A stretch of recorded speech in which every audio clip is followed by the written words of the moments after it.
and welcome back to a new episode of the TSTT Time. I'm your host, Noko, and hope you're having an awesome. I'm still a little tired, so we're still going to do this. Today, I want to migrate our T-Wars game. The game that we're time to time playing here on stream that you can play with us on from the chat. I want to migrate this to Vite. Because yesterday I pretty much did the same for the overlays, for example these cats. Boy. So the still effect here. And man, it was faster.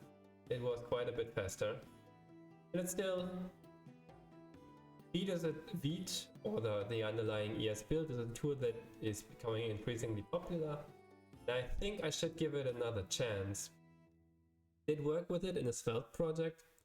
Wasn't that great at that point, but that project was a bit set up, quite complicated, to say the least. In this case, it's going to be simpler, I think. So should be fine. The first thing that I want to do is maybe check how long we actually for building and all of that. But let me just run the yarn build command here, which background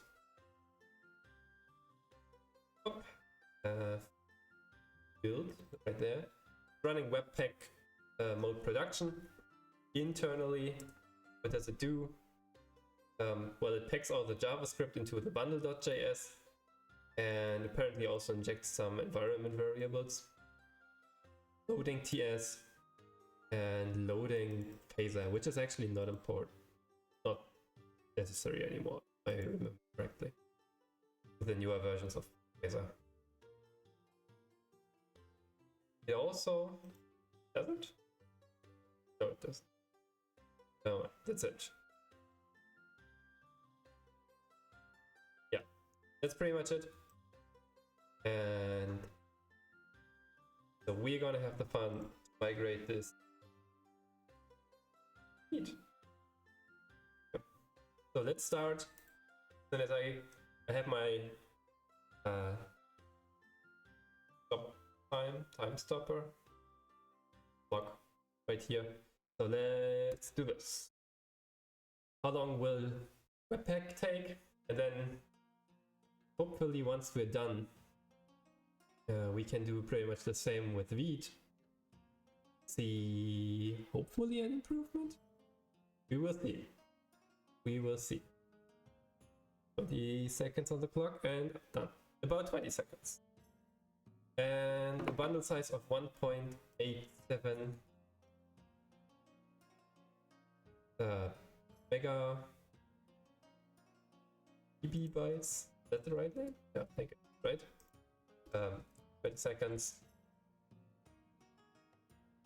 Anything else that we should track? And lots of file.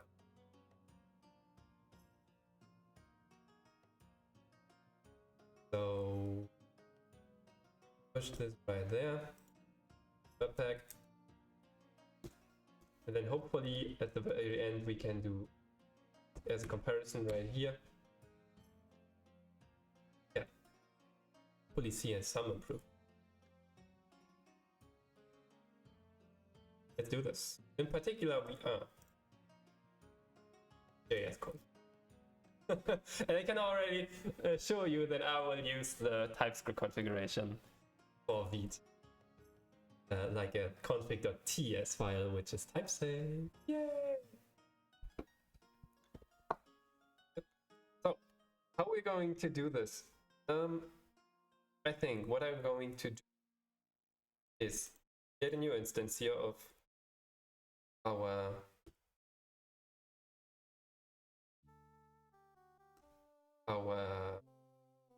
project, and then we just create a new one. I did this yesterday with the other project, so kind of know what I'm getting myself into. Particular configuration can be very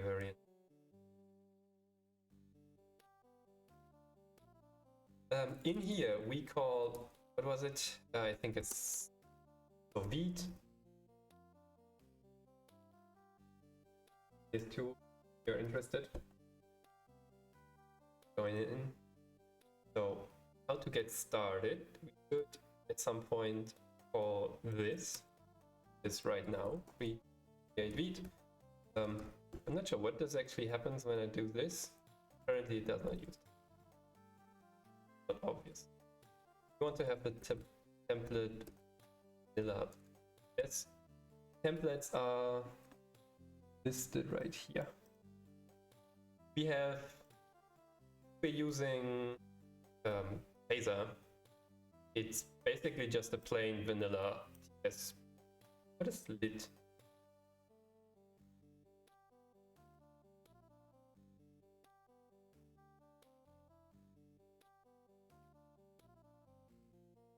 Yes.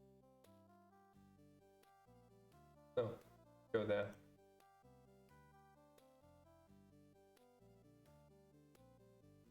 Simple fast web component. Oh, I see. Haven't heard of it yet. Alright. Let's get this one rocking. Our project is just a Vite project that applies. And now we install all the dependency. Start it. And we should have a very, very simple Yarn app running. What I want to do is first take everything from here, move it into this new project, into the Vite project, and so everything that we really need we take from the old project, from the TWAS project, move it into here, and then once we got this running inside of this Vite project, we pretty much remove all the stuff or only backport what is really, really necessary. Remove all the stuff that we don't need. I think that's going to be good. Did I even add a... Can't even remember that I had a complete Docker setup. One is different. I think we can remove it immediately. Was light.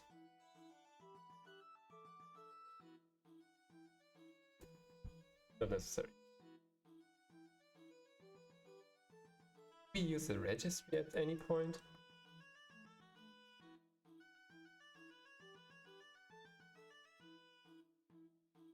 Let's remove some files immediately. The registry.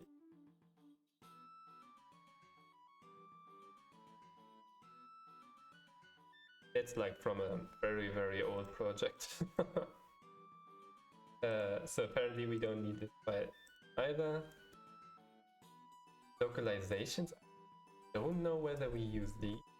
Apparently we do. Wasn't even aware of that.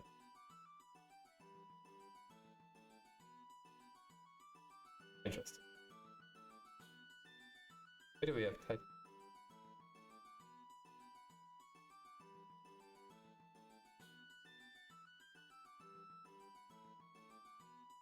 Alright. We already got a bit lighter. Vector. Let's just see that this is actually working. Ah, right. I still want to see that how long it takes to actually start up the dev server. Okay, it seems to be running. Move.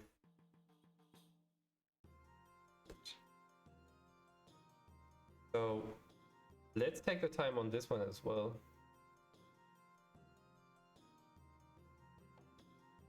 And go.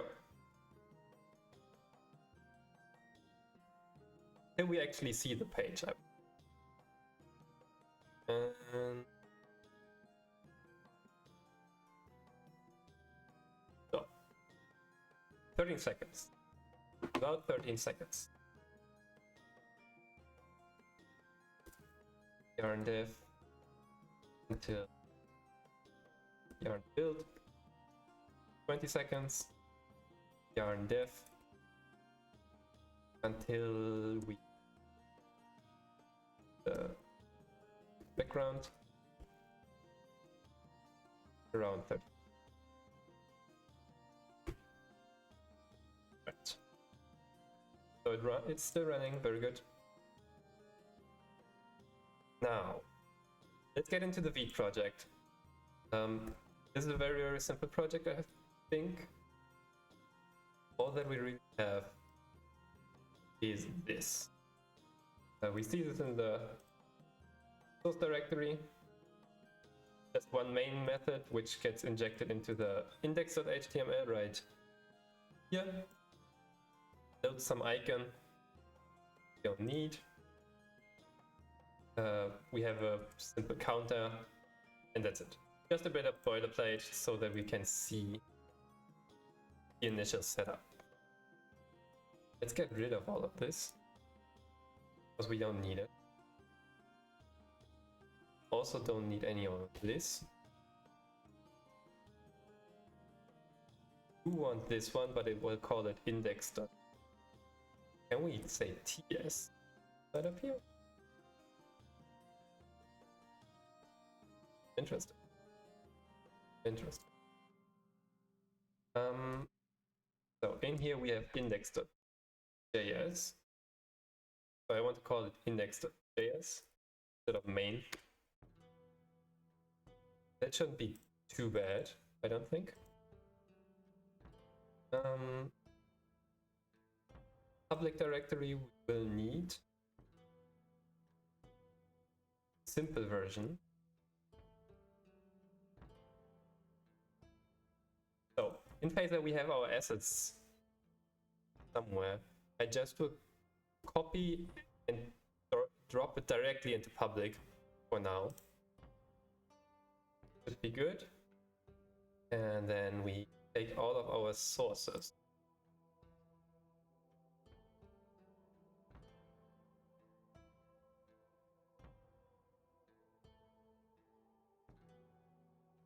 Copy the folder. Yes. There we go.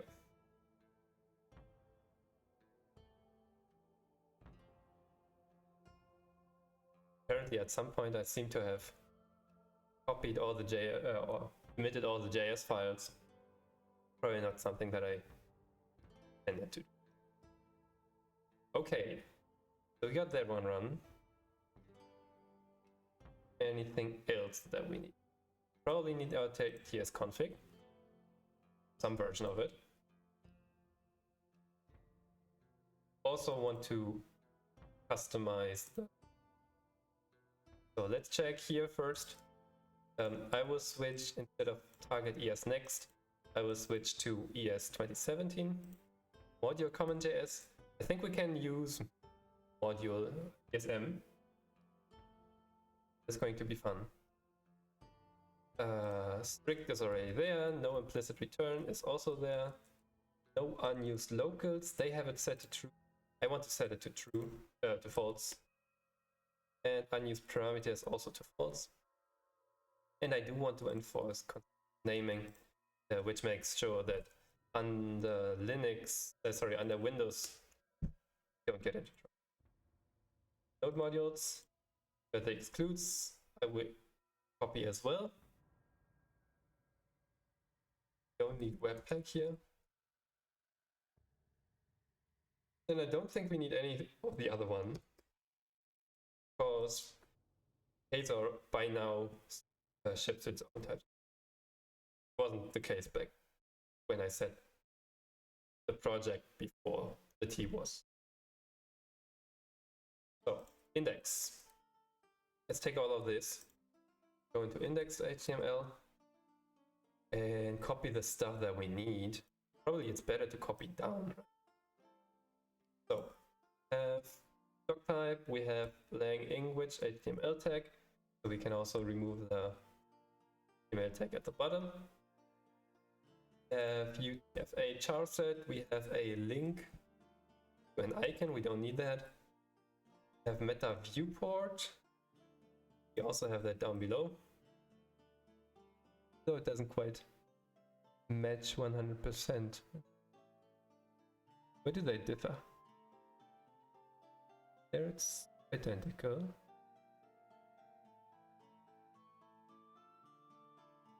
Come on. Oh no, they are identical. Never mind. Maybe I had too much arc. We do have the title T was up there, so that's good. Header done.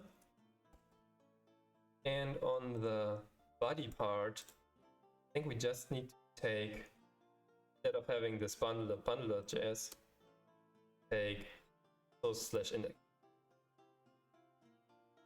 And I would suppose this gets automatically migrated or converted into an actual JS file when we actually build this.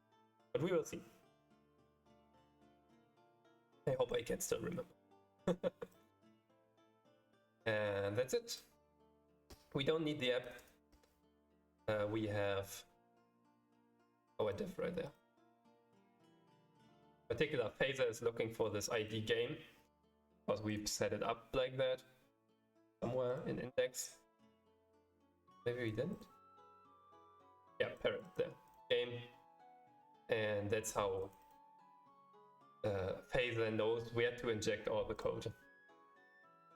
So now we need to take all the package.js stuff.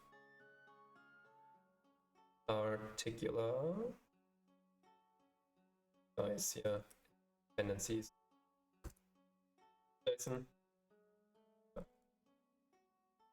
Dependencies keyword. Our production dependency. Is there a new version of Lodash?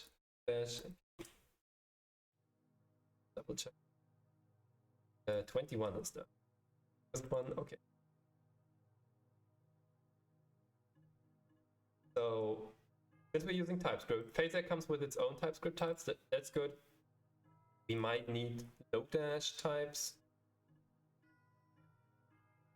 I'm not sure whether I need force. Mine is the add type /Lodash.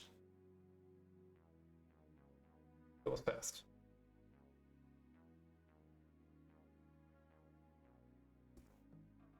Oh, forgot to save.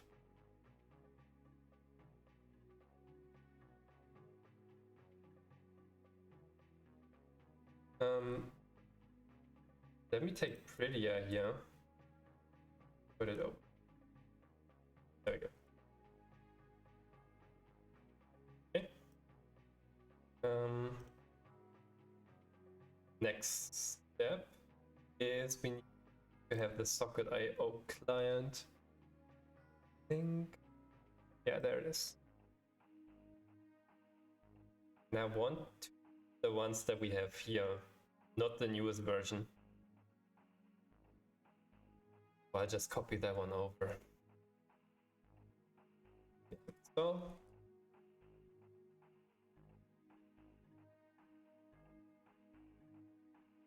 So what if we start now? That GUI is not. Then well, I think this should be a dev dependency, however. But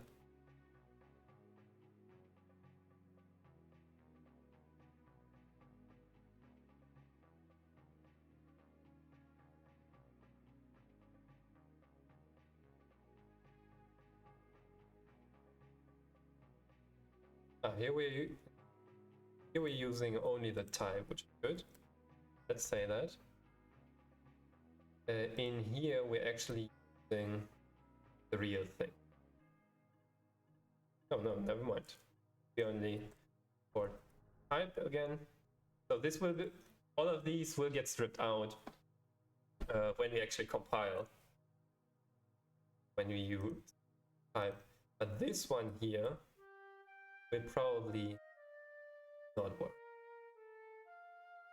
We have a direct dependency on the mapping. Interesting.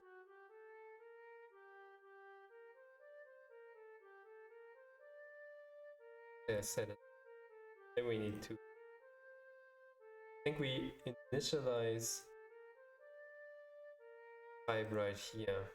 Yeah, there it is.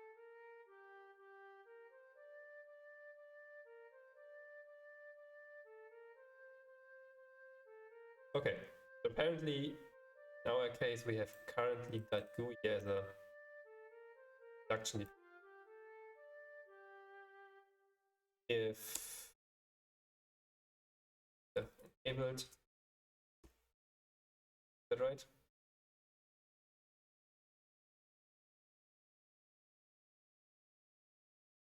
If not, is prod is a variable that we have right here. So with development mode typically.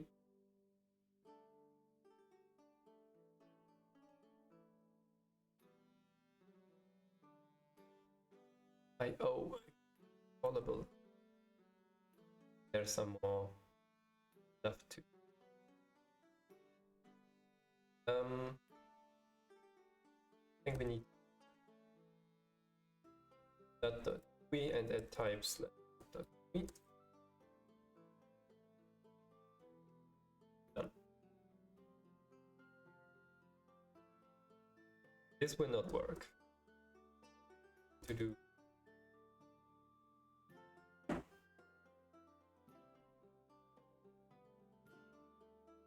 Right, so this one is good.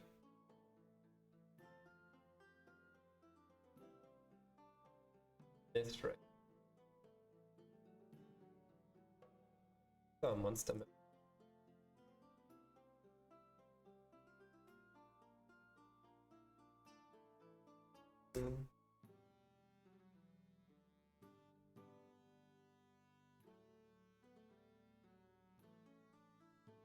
Okay. I think I will put this into the source file.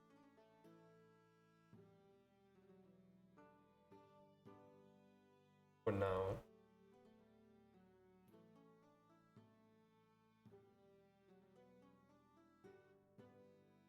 That should happen.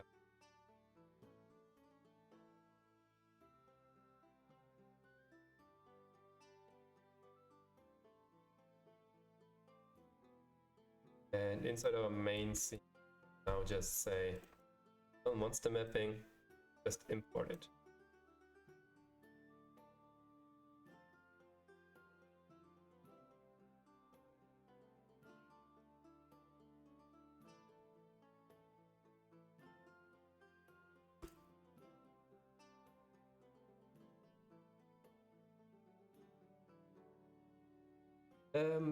Process dot blah blah.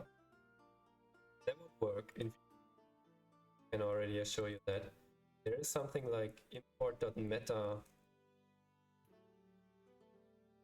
environment variables.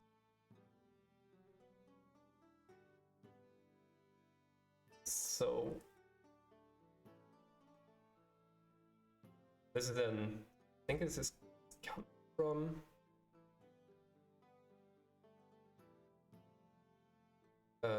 comes with yes6 imported meta, if I'm not mistaken.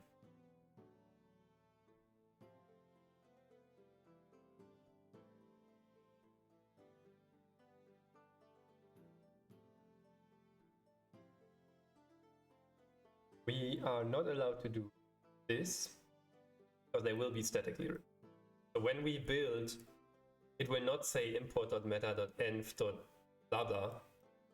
Instead, there will just be the string that we define here for WebSocket URL. The question is, where do we actually define this? What uses .env to load additional environment variables? All right. That we can do.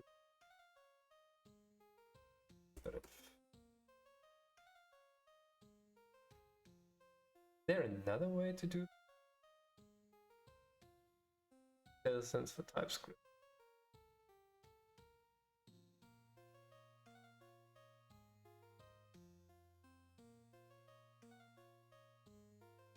variables.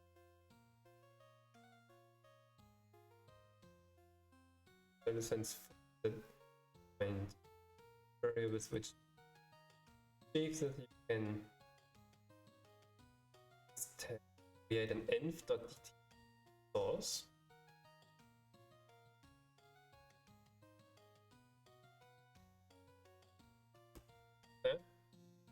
And inside of there, actually use reference.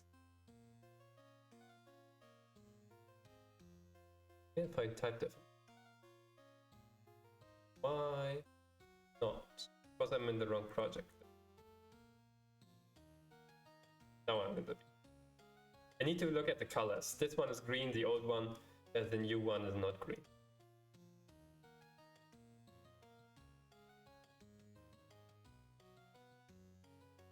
So did I do the changes to main scene in the right place? Process that.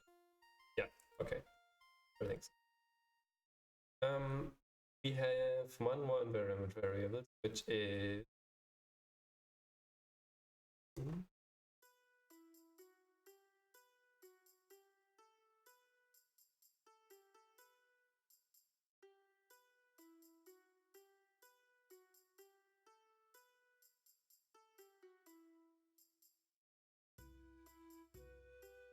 so now should see, yeah, perfect.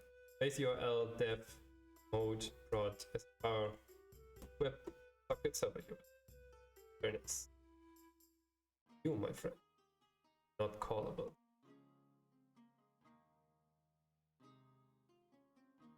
So they're using a default. Oh, okay. Because we now switched to module.js, when a module, when some dependency package uses this, I think it's module.exports. .exports is equal to, I don't know, my var. Then when we want to use this from a ES6 module, we have to do import my var from my var. And then we can access this one.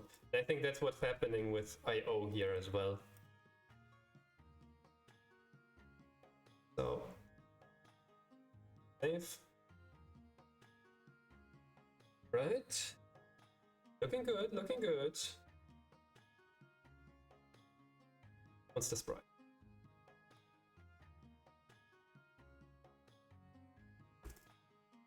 Put it from there.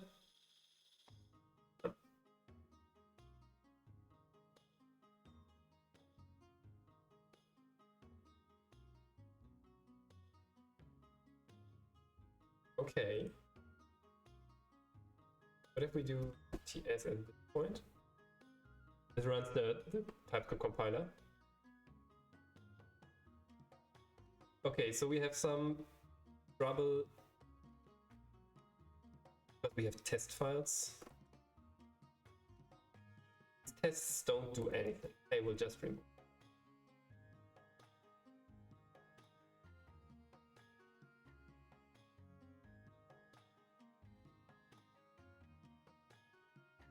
That should fix two of the problems. We didn't have tests anyway, so not too concerned. Then we have this friend here again. Just have to report now from the right place. Done.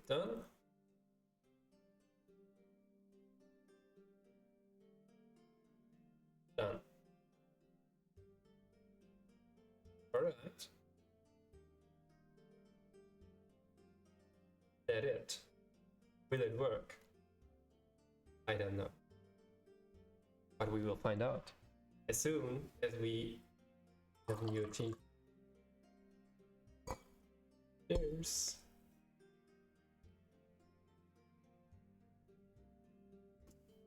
Go. Do the thing.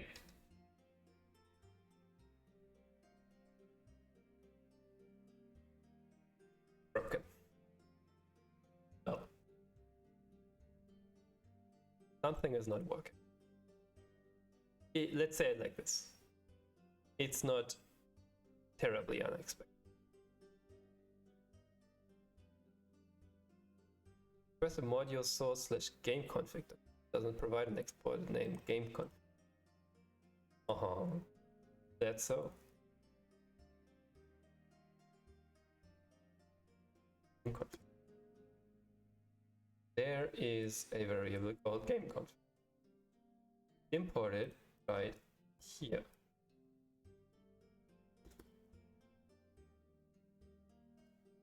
This once more.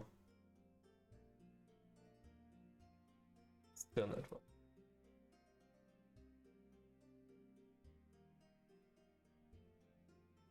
Sit more.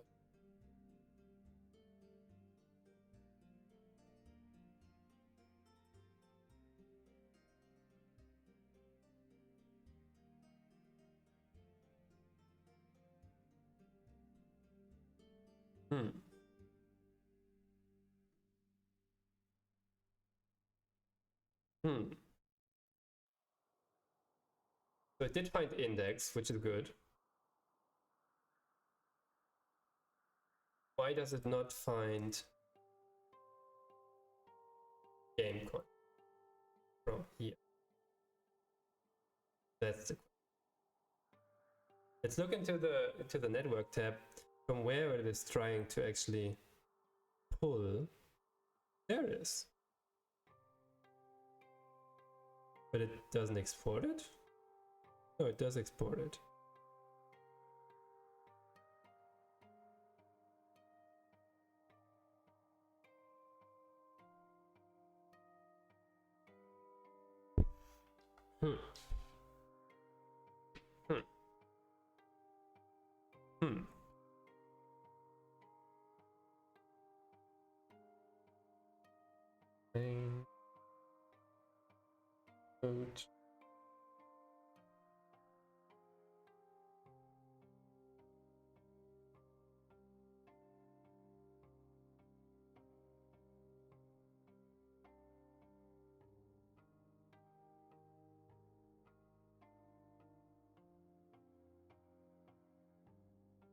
Why does it not find it? Syntax /source /game config JS not provide an export named game config, which is correct because it does. No. Exports.gameconfig means there is a named export called game config, right?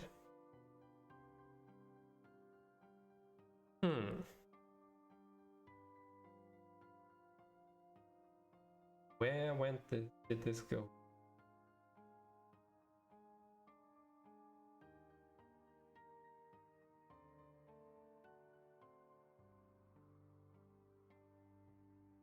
Let's try something stupid here. We actually build it.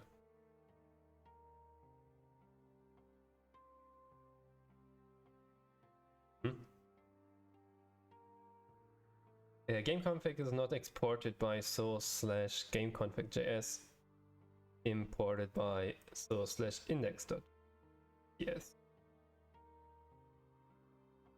Interesting. Why does it say TS here and JS there? It also did find it. Export const.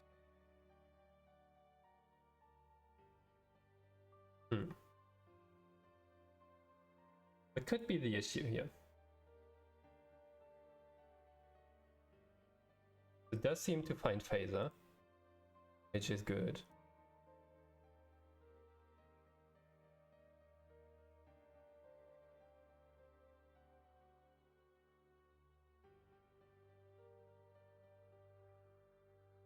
Yeah, so phasers found. Very good.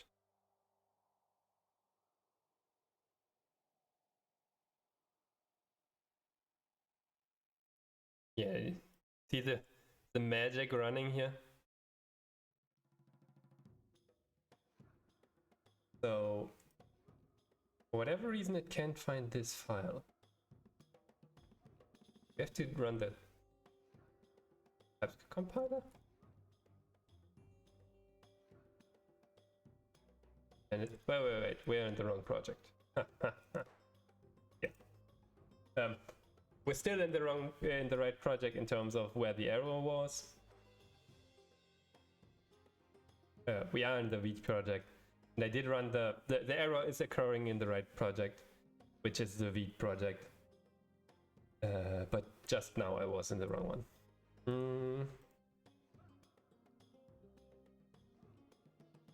We do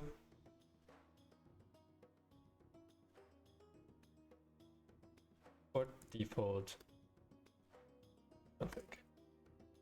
Does that change anything? I'm just testing now.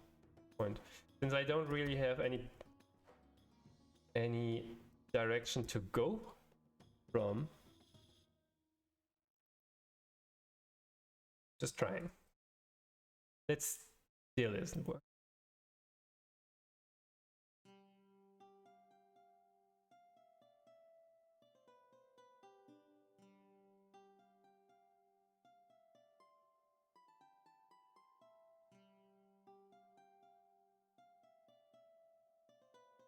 So is the problem with what we import? Let's ensure that that's not the problem.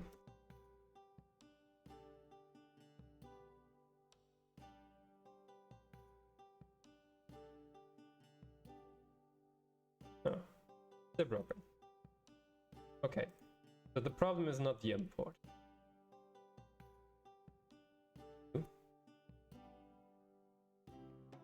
Type, by the way.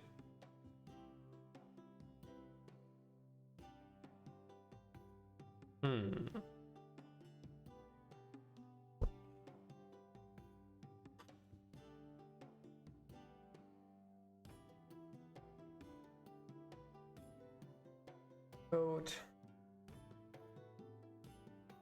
We have physics enabled. Yeah, I wasn't even aware of that.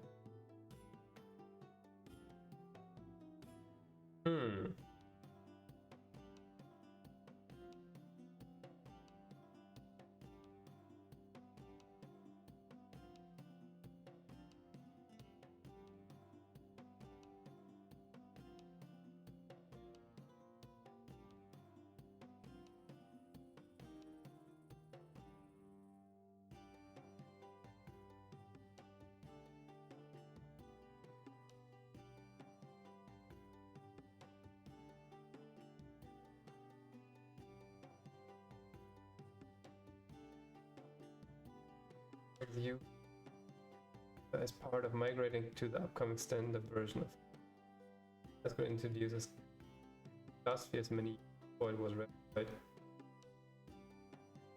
39. The latest version of notification has a different runtime behavior. TypeScript but syntax. Okay. True if target is TS22 or higher, including false. It's this one. What's your resolution?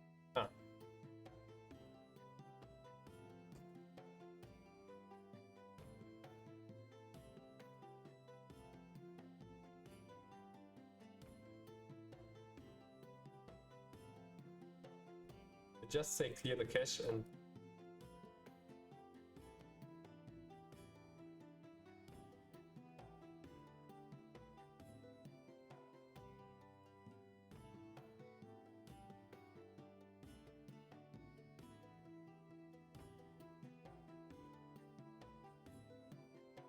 this is not the problem, right?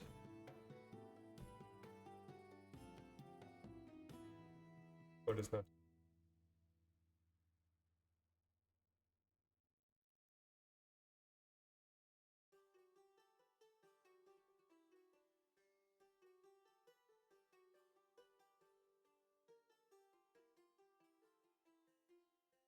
By the way, we do not see this in the IDE, but internally, next to each S file, we also have a JS file and a D file that are emitted. Not exactly sure when they get emitted.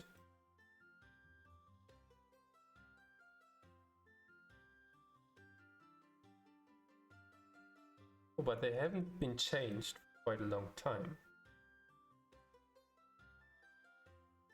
Let's remove all of these JS and D for now. Name.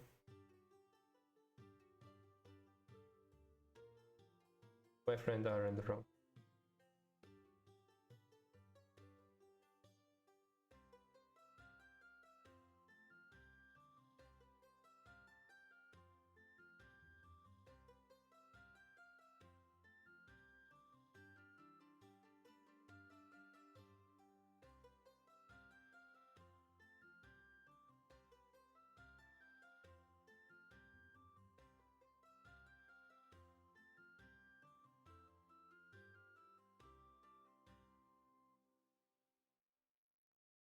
Okay. So, how do we actually clear the Vite?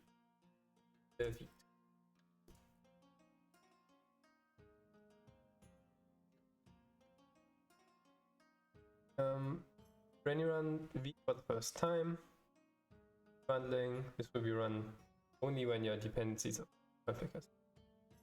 The Y. Dependency discovery, repos, caching, browser. Yeah.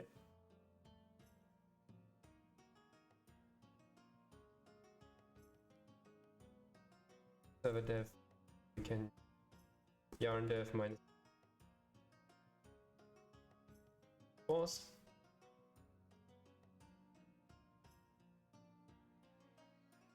Still not well. Loading scene provide an export. Oh, look at that.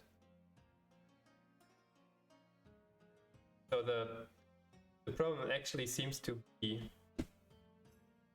that we have all the the JS files next to our JS files. So I will just go inside of there and now clear all of them manually.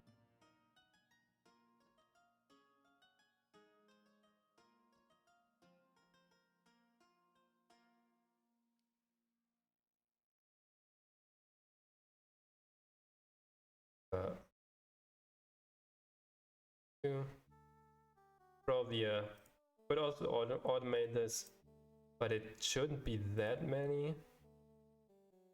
I don't mind.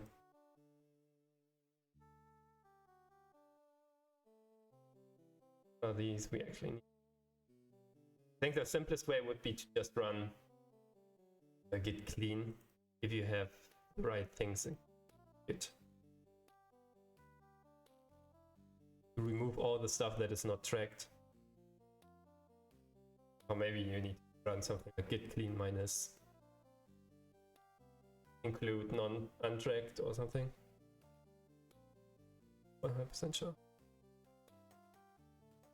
Wait. Alright. About it.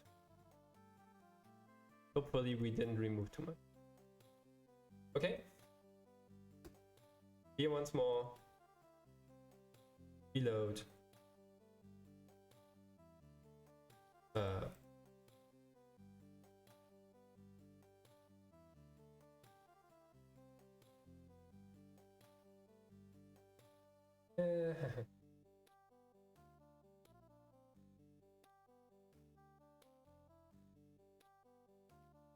Happening. Child process has been externalized for browser compatibility. Cannot access child process spawn in client code. In engine IO client. Oh. So socket.io is now giving us an error.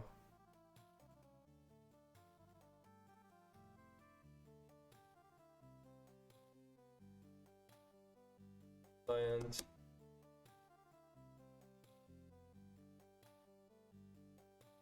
Oh, and it's open.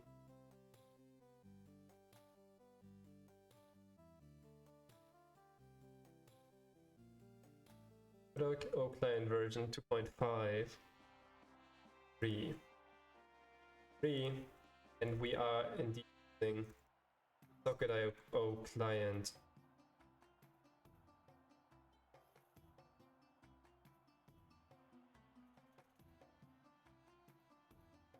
Not great.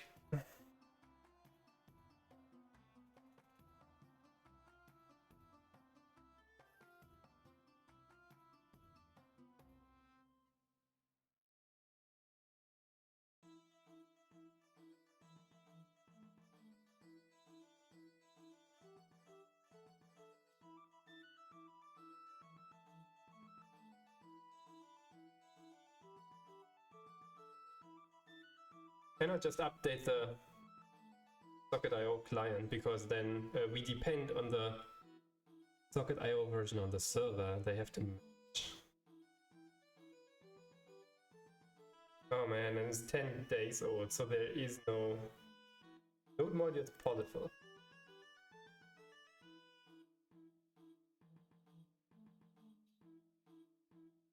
This looks promising. So let's create a Vite config. Yeah. We don't use React. This one though, probably coming from npm.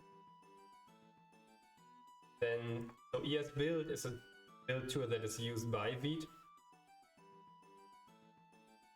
Mostly, basically only for JavaScript, however. So we gonna do some HTML manipulation with it. We have this one. So take that.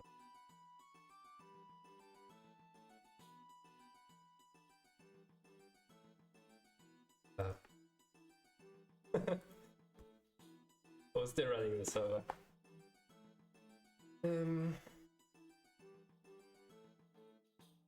Okay.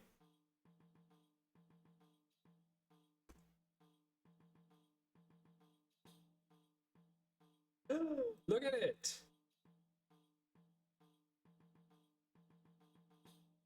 We're missing some texture keys, but whatever. We have a first version. Let's actually init this, then we just sage everything.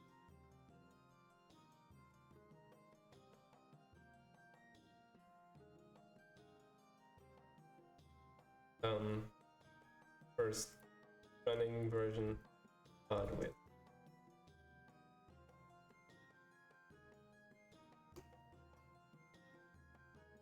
All right,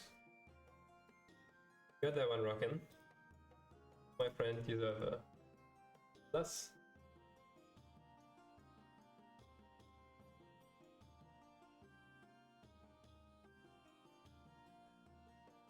Okay, very nice.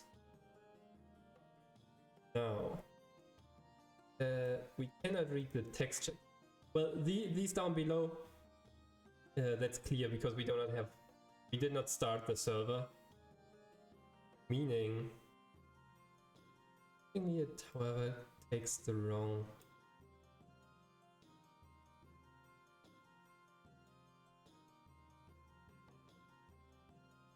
.env.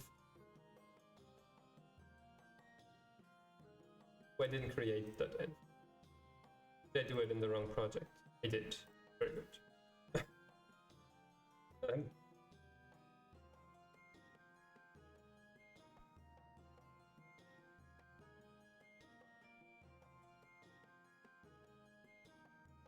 Normally you rerun again. This. Sometimes rerun again. For the time being. 8 hours. Come on, the button. We actually want to track the. I don't want to be the one who has to track of all.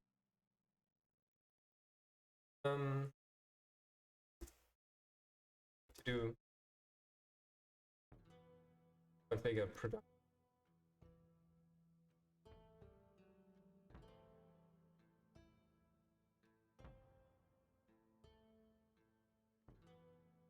Done.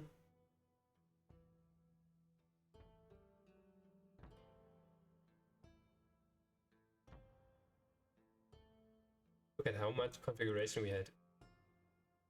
Now we have this. I love it. I love it. Now here we have some issue with a property of undefined reading text check. Do we use .text check? Anim conf.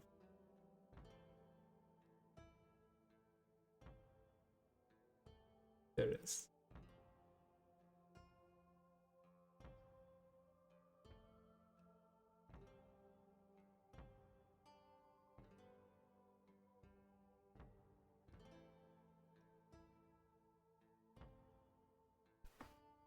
So inside of play, we have current config dot text check. Current. Okay. So this can actually be undefined.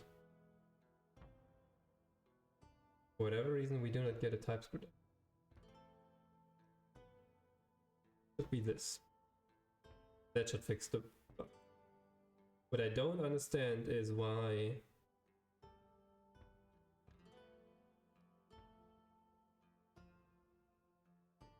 it's also stupid.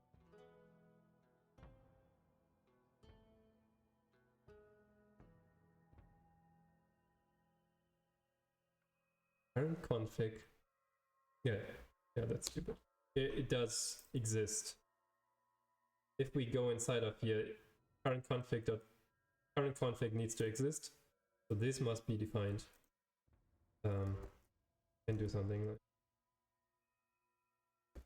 this instead. And that should fix the bug. To be honest.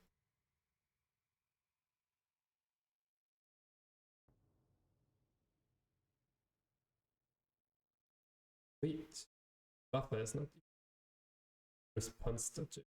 No.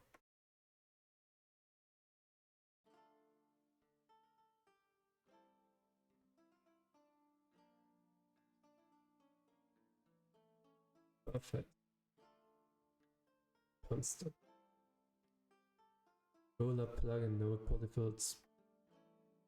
HTTP lib. Who is actually using HLog? I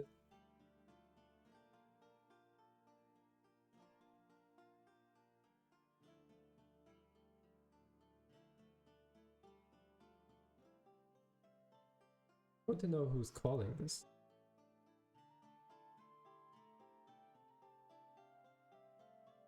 Client request calling polyfills socket. Yeah, that was what I expected.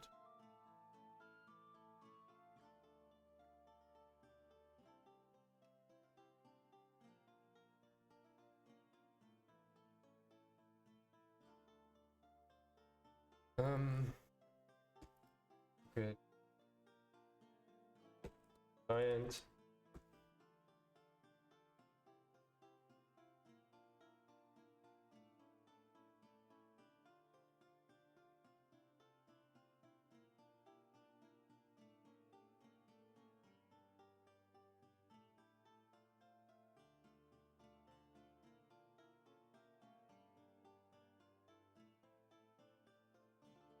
Our application kept showing the error in the title.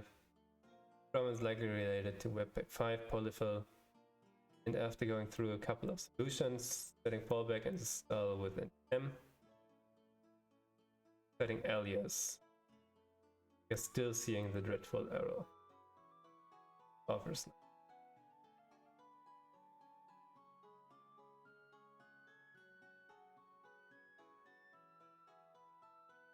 So we need to have build polyfill buffer.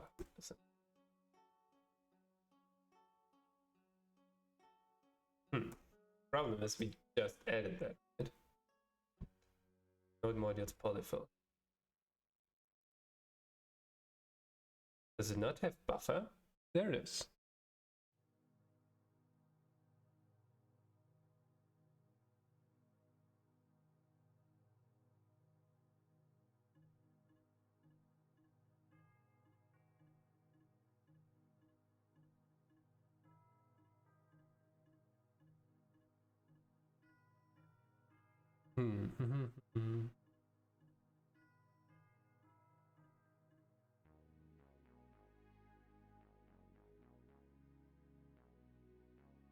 Yes, build optimal.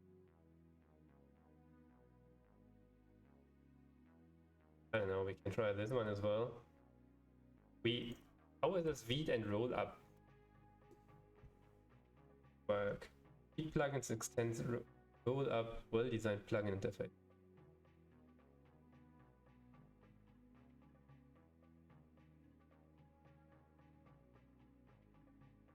Not exactly sure how Vite is using.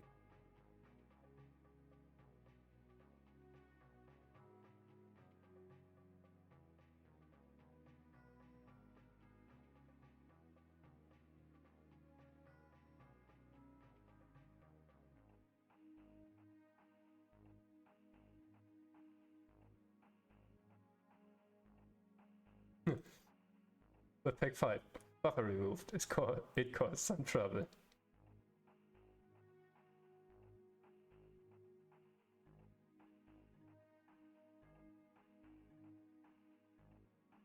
Resolve alias fields.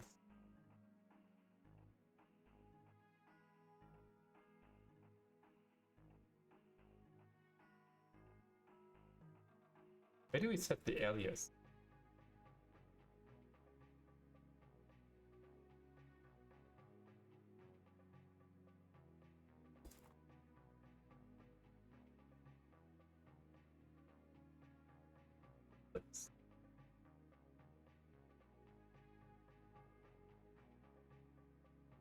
What alias is?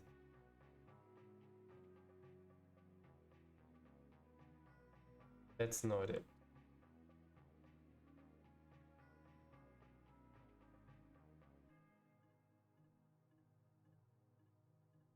I think this is part of Webpack.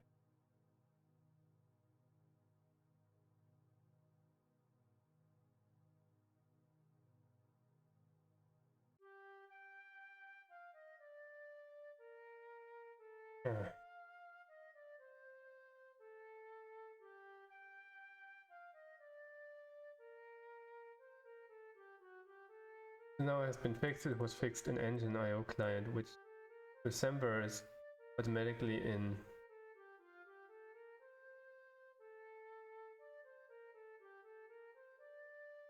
Oh man. Damn it.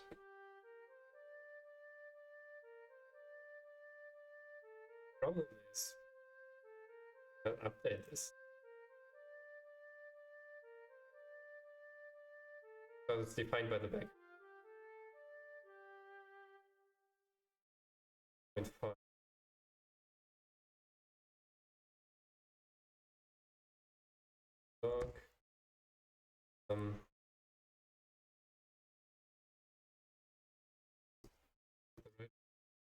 Types. Look at our client to 5.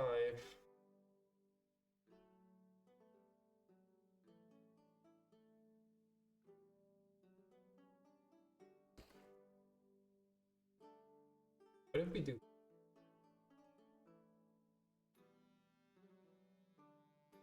Packet log once more. Could I go client 4? Does it also error?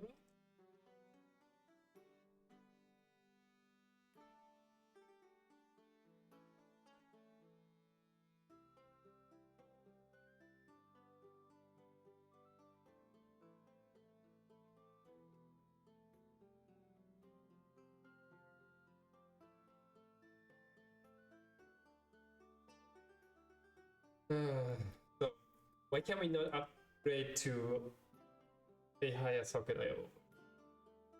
We're using SJS 7 on the backend.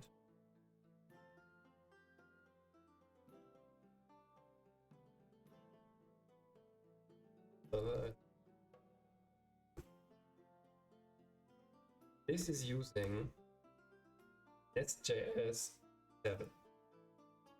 SJS 7, however,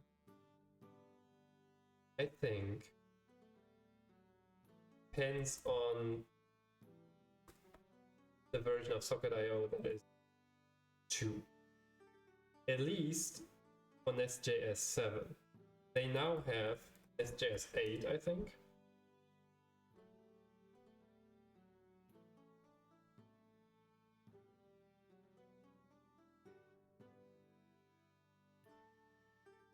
Is that old?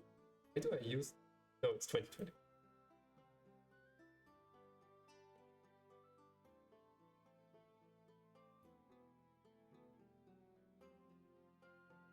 Note 8 finally brings support for Socket IO 4.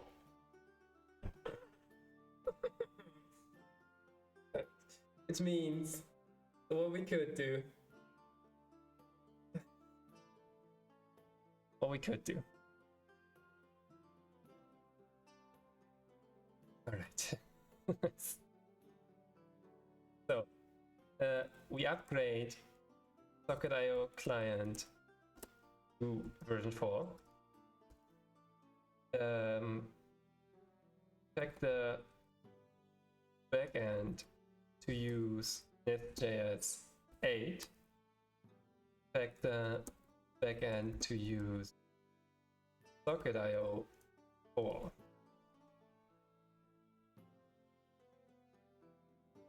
Man, that's a lot of changes just to make Vite running.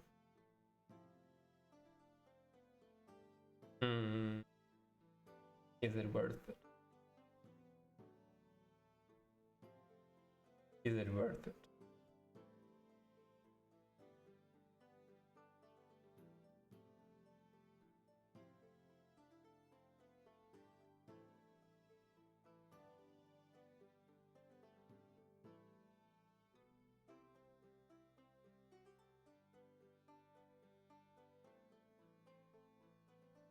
Yeah.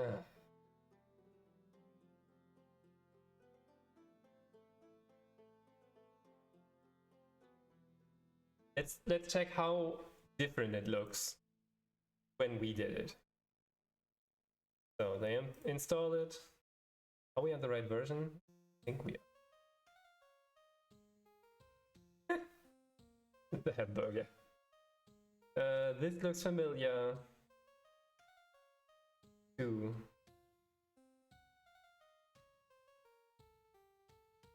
It might work.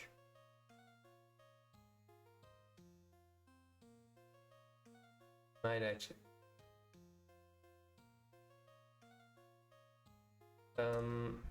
Hopefully Socket IO hasn't changed too much ever. Where are we with IO client?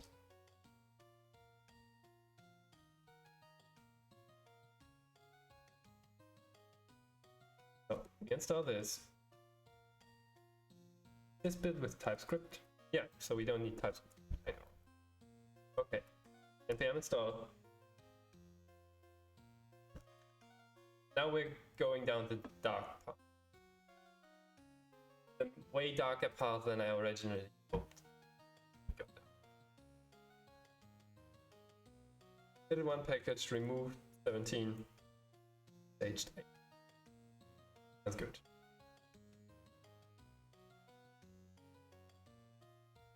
Alright. This one is actually a fix. Fix.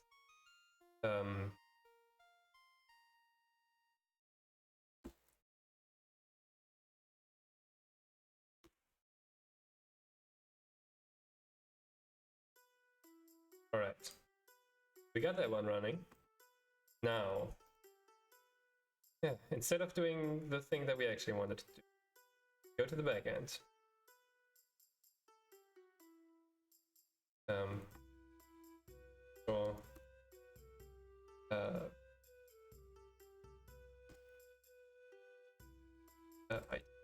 code color. So the color here is on the green side. We also have this dark green, which is a green blue. Is the backend. Now comes the fun part. We upgrade everything to version 8.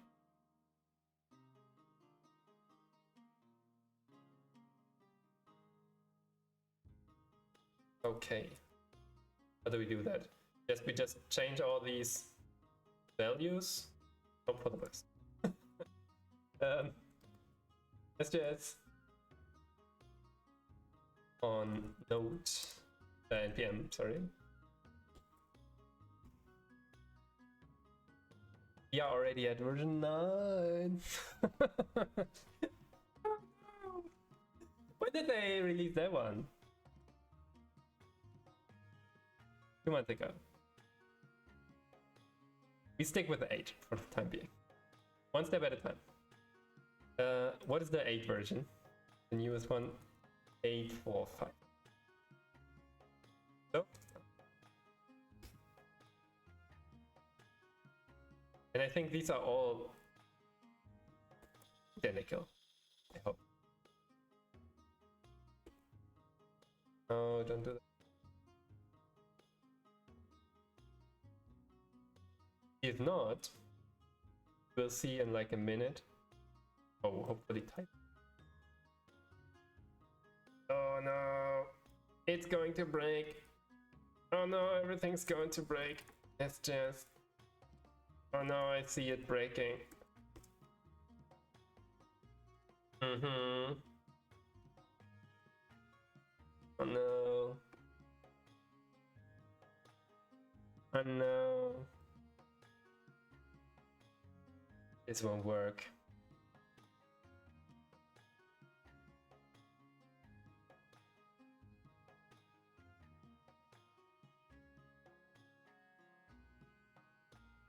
This won't work at all.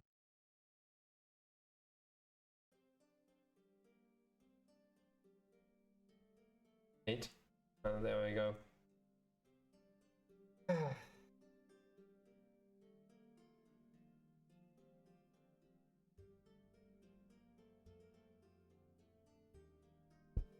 So to listen with it. One of these things have been quite busy. I'll try to review your code shortly, and thanks for yeah, my support for the project has been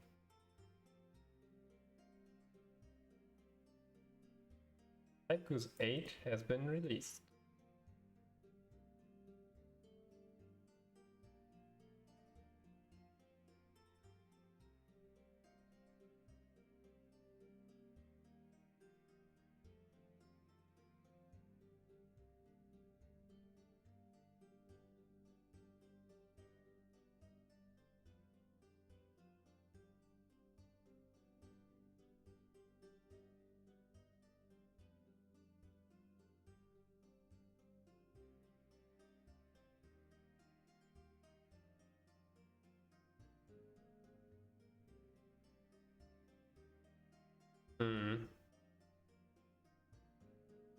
Okay, now this is getting into territory.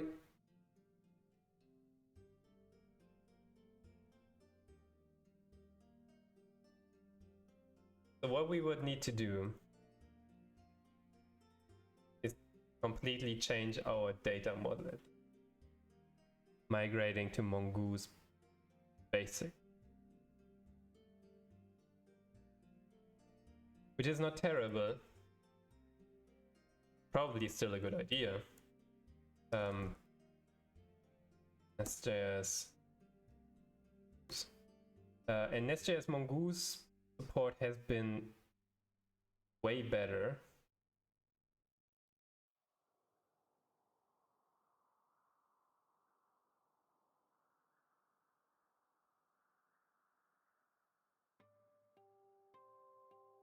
Surprisingly unused. Oh no, version 9 that is.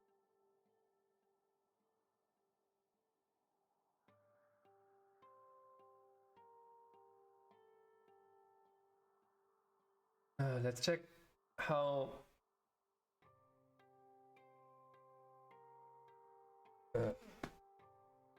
So what we would need to do now, as I said, is to upgrade to Vite. Right, was front end. To do that, we unfortunately have to upgrade Socket.io to version 4. To do that, we unfortunately have to upgrade Socket.io on the backend to version 4. Oh, and that's everything to work. But to do that, we need to upgrade the backend to Nest.js 8. But to do that, we need to refactor backend from type goose to mongoose.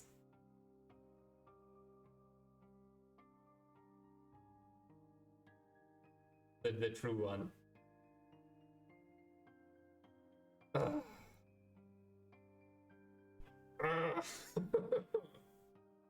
This is terrible, look at it. Even GitHub Copilot is making jokes about it. About the rabbit hole that we got ourselves into, not just to use Vite on the front end.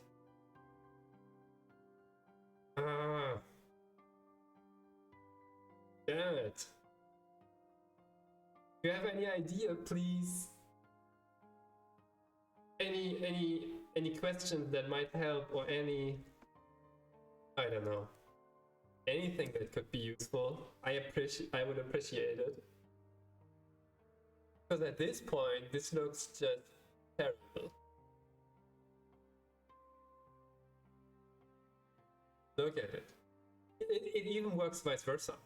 If we want to upgrade the backend to version 8, we would at the same time need to upgrade to Socket. I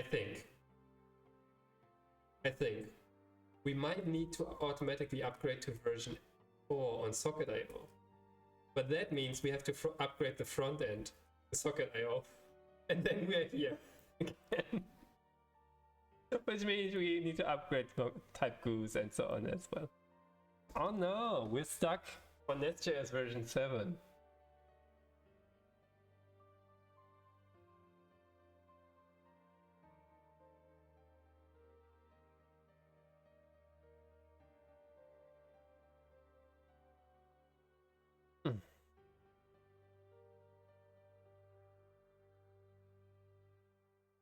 Is that just the way it is?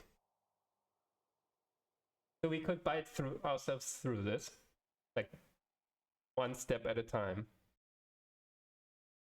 Probably first switching to Mongoose on the back end with Nest.js 7. And from there, move backward.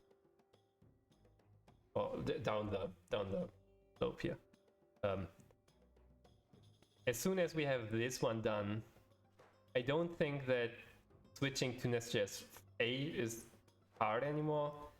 Similarly for this one, and then this is also simple. And then this should be working, because it's already 99% working. So the blocker is type goose to mongoose factoring here.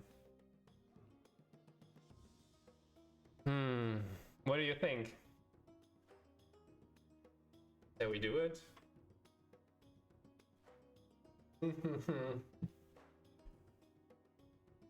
That's the big problem here with how big is the code base. It's not that terrible.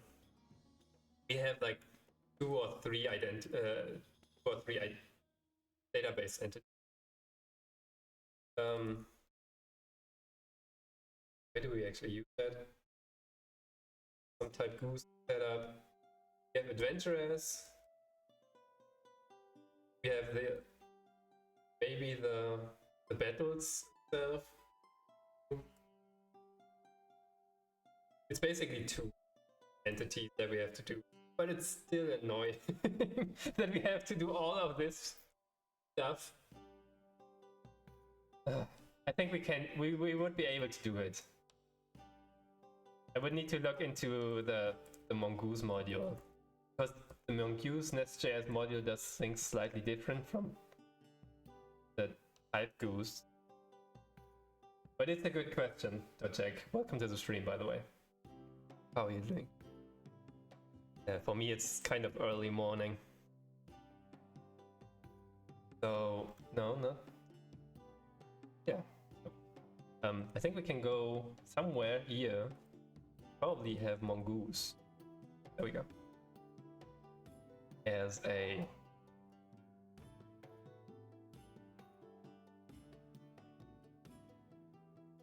So, we want to learn more about the Mongoose.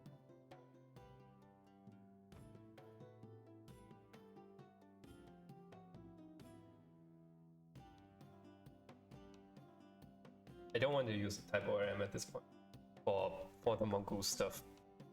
It's not the right tool for working with MongoDB, I don't think.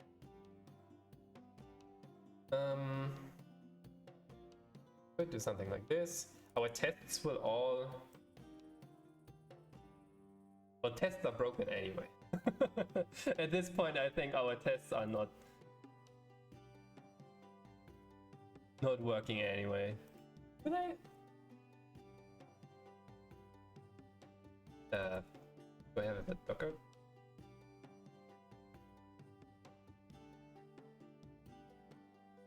Hey, HPY688. HP is the German abbreviation for Hans. Yeah, I'm currently trying to upgrade the front end to Vite. The front end is a little game that we play here on stream. This little game. And I did succeed in most of it. But since I'm talking to the backend using Socket.io, talking to the backend via Socket.io, and from Socket.io, because I'm using on the backend Nest.js 7, which depends on Socket.io 2, and Socket.io's IO versions, the front and the back end always have to match. If they don't, it most likely will not work. Why is it not breaking anymore? It was breaking like a minute ago.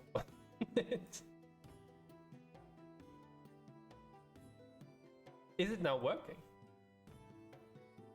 What?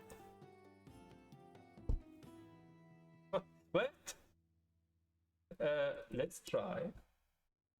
Is it actually doing a...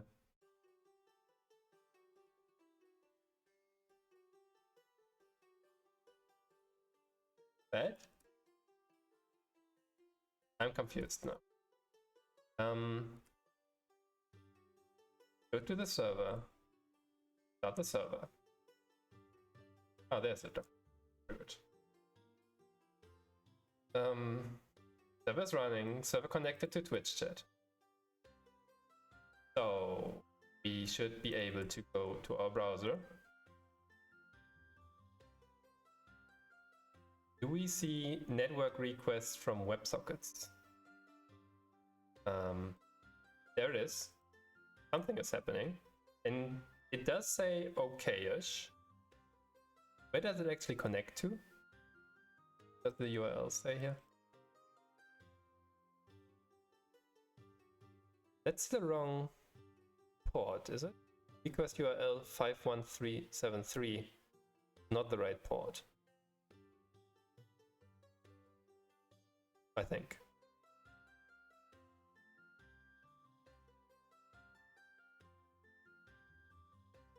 Yeah, that's the wrong port. Somehow. So that's one more thing that we have to do on the front end side, definitely. How do we use environment variables? Vite. VJS. Environment variable.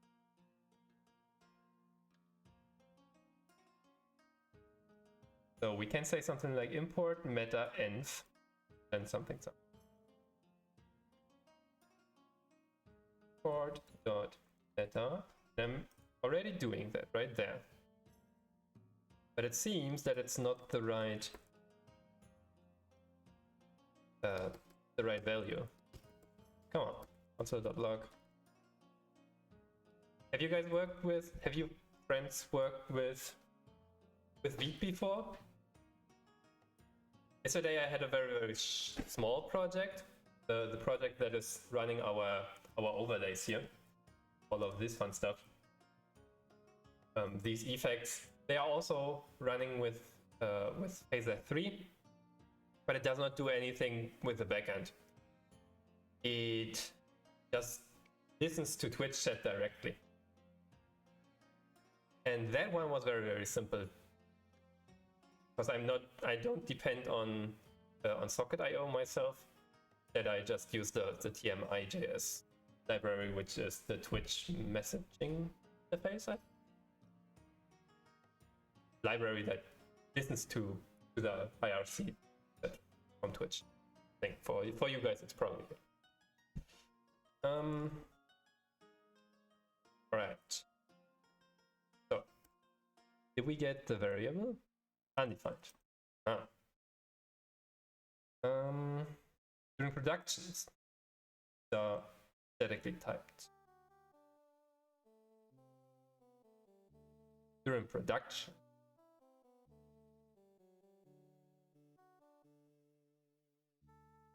Loaded in all cases, only loaded in specific modes.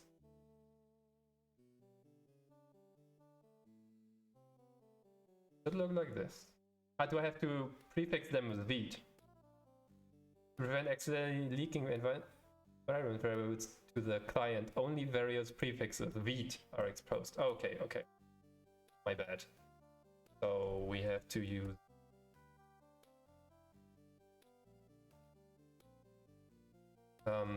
you have to go to the DTS file. Well, right there we get all the completion, and then the .env file itself also.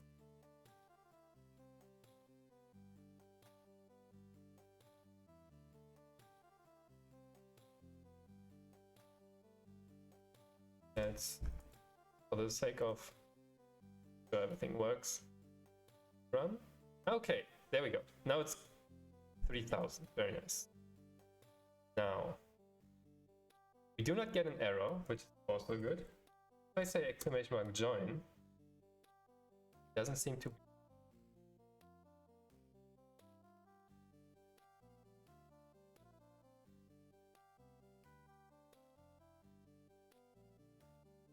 The effects, we don't need that anymore. TWAS we can also close for a moment. So exclamation mark join, but it didn't work.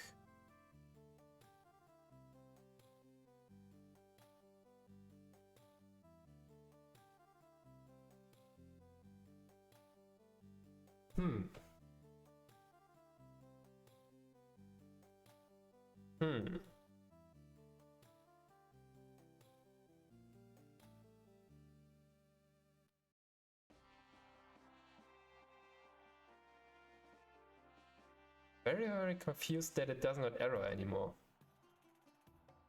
Like earlier it said that this error here, yeah, reference error buffer is not defined. And I did try to polyfill it, but it still occurred with the polyfill. Yeah, unfortunately it's not doing the thing. Do I run on the right? So HTTP localhost 3000, that looks alright. It does seem to be doing the thing. Can we somehow say? Oh, that's not right. Yeah. Audio.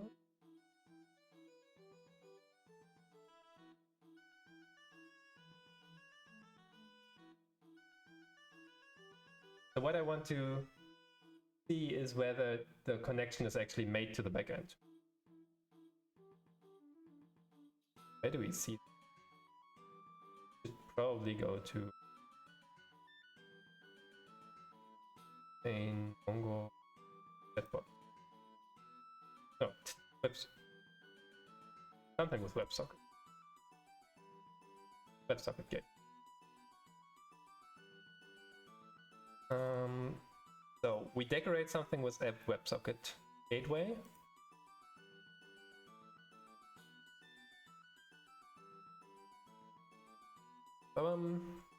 Chatbot subscribe, handle connection. Handle connection. Inside of here, I think we can just console.log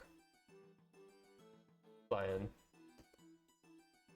connected, client ID.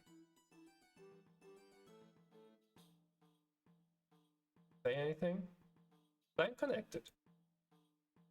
So that worked. Very good. Yes. 3 times?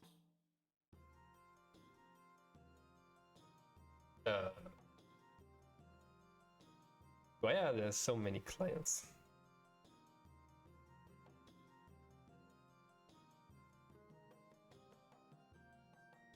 We don't have anything in the console that indicates that it's not working. I think you can, if you want to, let's play one actual round of this.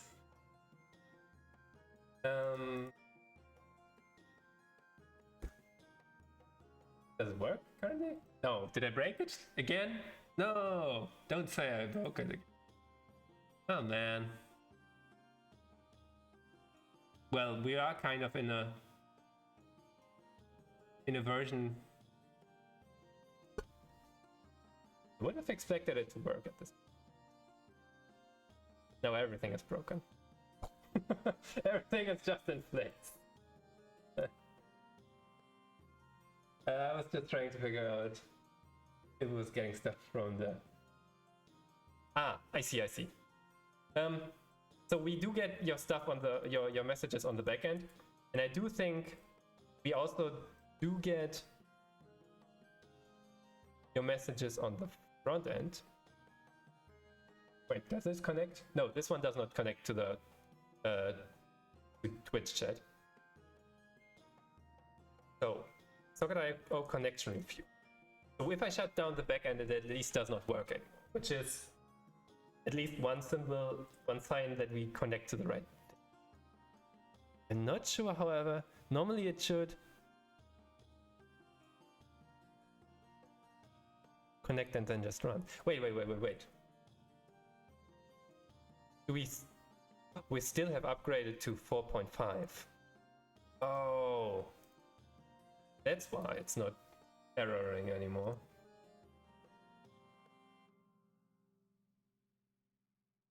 But I suppose because I just had the wrong Socket.io version, the contract with the backend didn't quite work, and that's why the front end thinks, oh, I'm still not connected. Let's do it again. Let's do it again. Let's do it again. Let's do it again. And the backend always thinks, oh, yeah, you connected. But the connection is not in both directions at this point. I think that's what seems to be going. So now let's maybe go into main scene once. Client on init. Client on. There are a couple of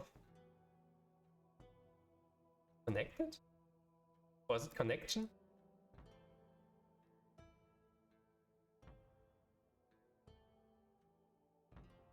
The log connected. I don't know the exact name, that's why I just now. And I don't think we will find anything, any client connected 2. Yeah, it's so old we can't even find a on connection, at least on the new one. On connect might also be.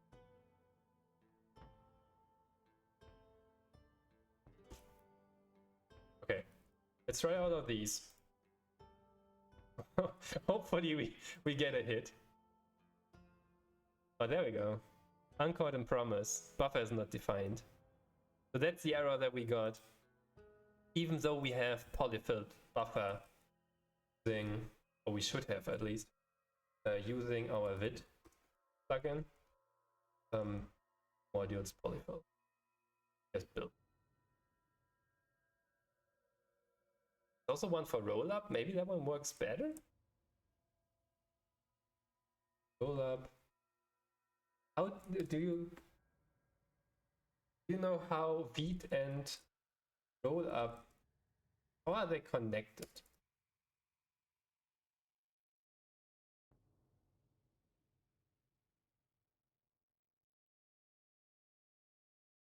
Vite's dev server is only calling rollup.rollup without calling bundle. Vite seems to be sitting on top of rollup. Haven't used anything other than Create Pro. Yeah, okay. Yeah.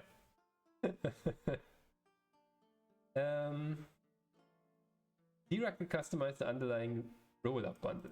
So apparently Vite is sitting on top of rollup, and rollup is sitting on top of ESBuild. Then what does rollup actually do? Or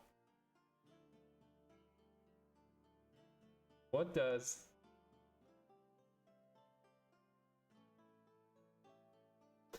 I don't know. So ESBuild I know is pretty much only for JavaScript bundling and transform. Best.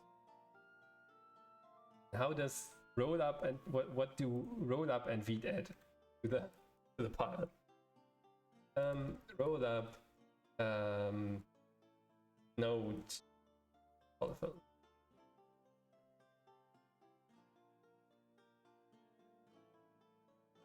Let's try that one.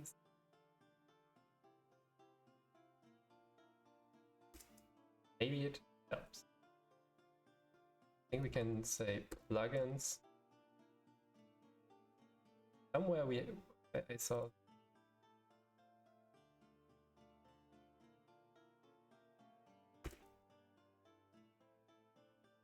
Probably don't want to double put.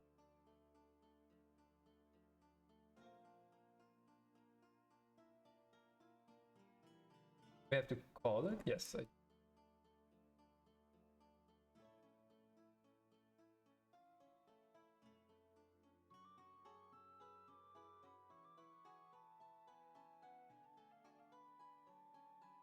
What are you referring to? Get the content. Where are you complaining? I'm gonna find module.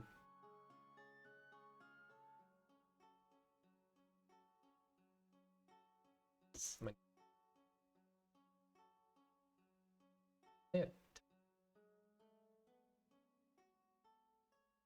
Oh. We're just wandering from.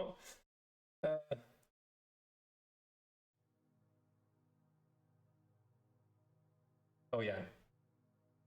Oh, did I? Roller plugin node polyfill. Roller plugin. Oh. Oh. Uh-huh.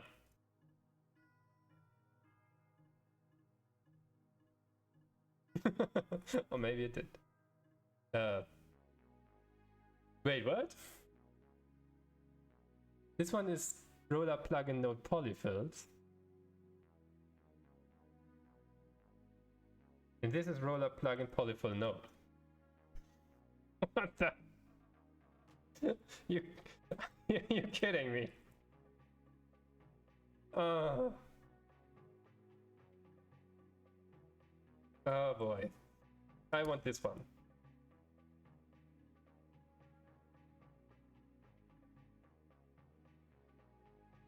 So now I want all the filters. Okay, thank you. Nice catch. How do I use you?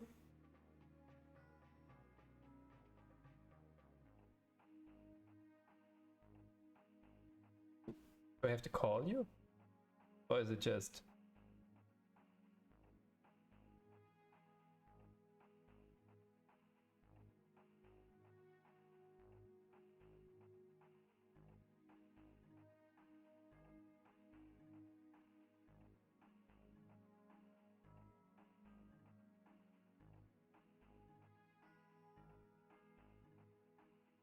I use node minus polyfill. When then they are using aliases.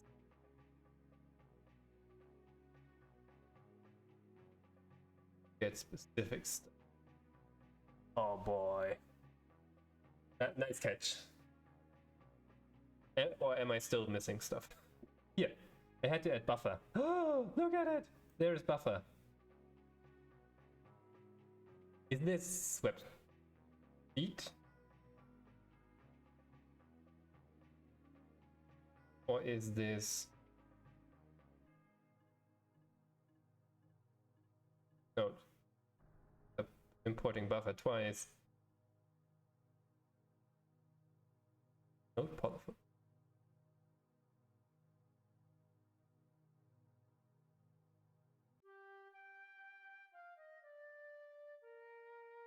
Is that alright? Let's try. Yeah, these configuration tasks always have like a very large like it could take, if you're lucky it takes 10 minutes. If you aren't lucky, it might take a month, a week, a day.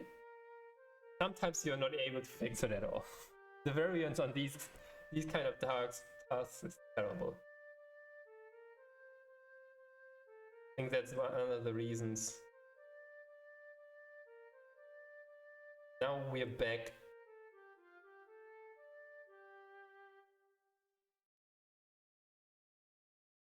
Maybe it's step by step.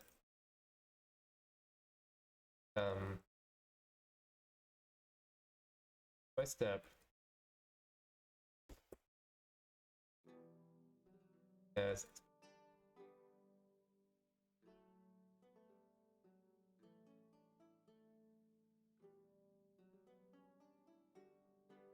Not work. Okay. One again.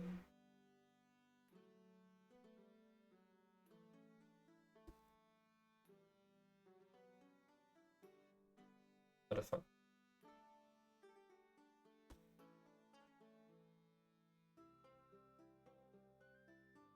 Wasn't it working like 10 minutes ago? Ah, because I'm not using the named import. Ah, there it is. Okay, that makes sense. You're right, Vite. You're right.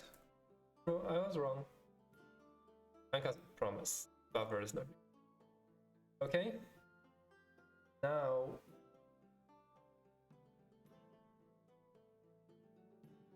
This is. Doesn't look. Have resolve here? Yes. Do you have resolve? I do not have resolve. Alex. Okay, it looks promising. Down here.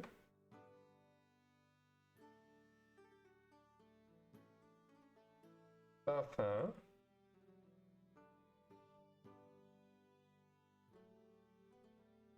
And the process for me. Buffer colon.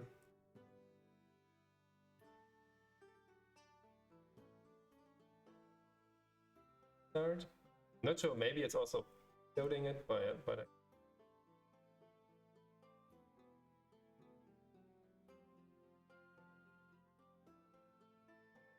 buffers.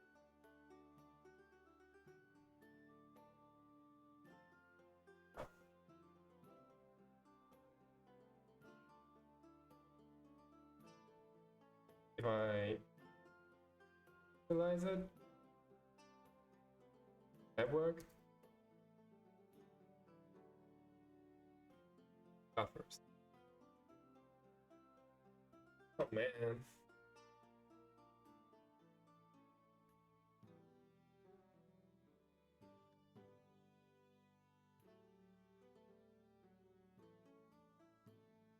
As we hope it does.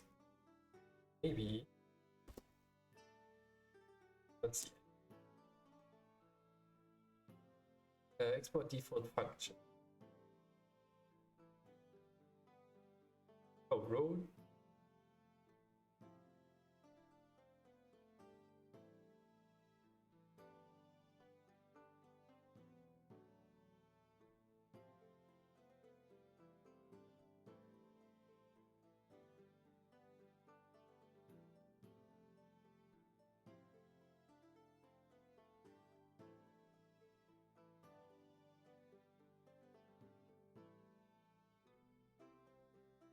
Side up.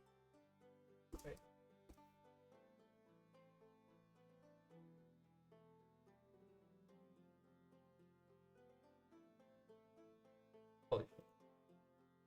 There it is.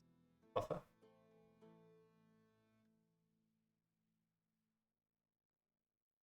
Oh, it's okay.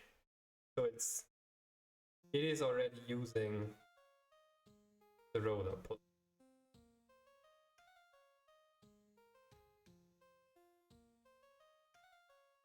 Internally. So the ES build plugin. Now ES build plugins are sitting on top of rollup. Okay, I don't get the connection between those yet. Good question. Whether it's automatically doing all of them. Let's check the library. So ES build minus plugins. Spotify plugin process. Oh, where did you find that?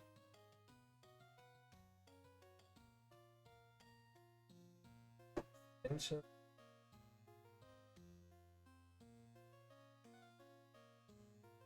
Global polyfill process buffer true.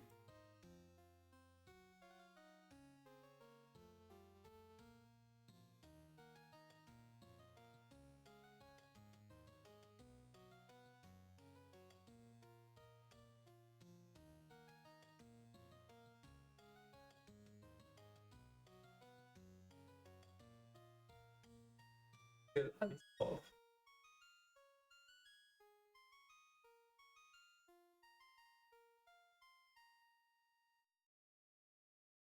Through the pile. Open tabs. The pile of opened. This one looks promising, doesn't it? And take that one, add it to the build. I mean, that's exactly what we run, right? So it's polyfills buffer true. I think.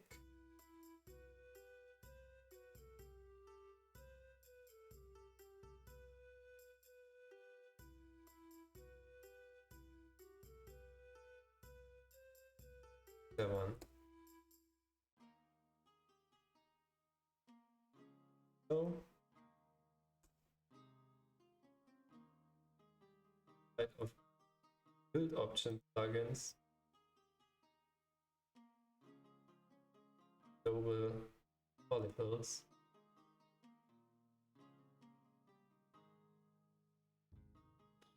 I don't think we need.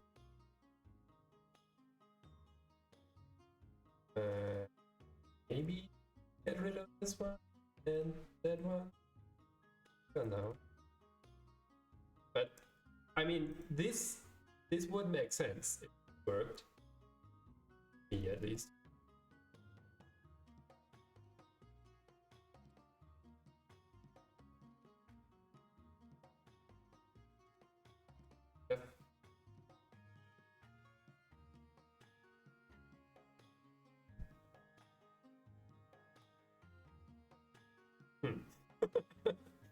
So much on that part.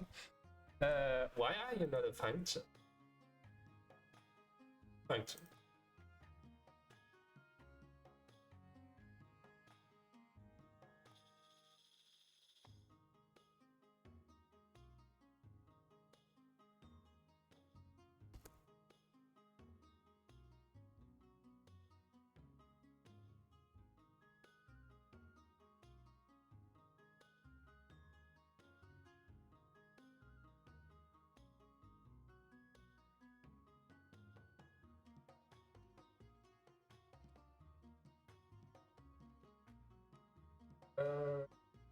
The same and we're using.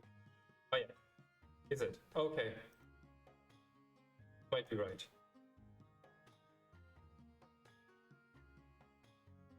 In other words, let's try.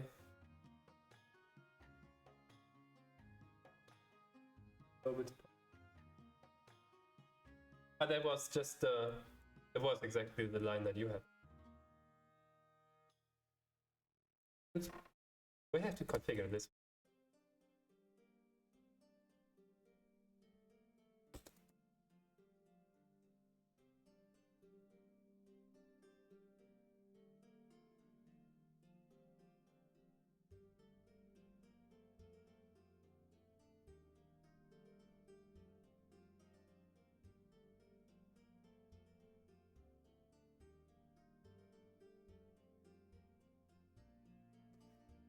Name.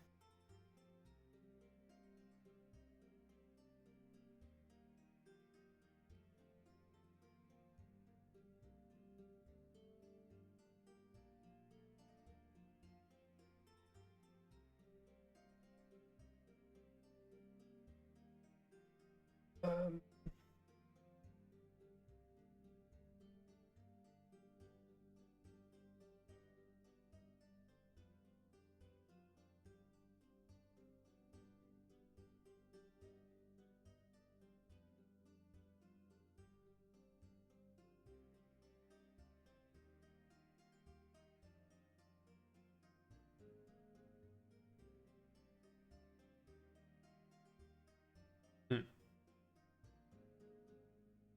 Oh, this one not a fun.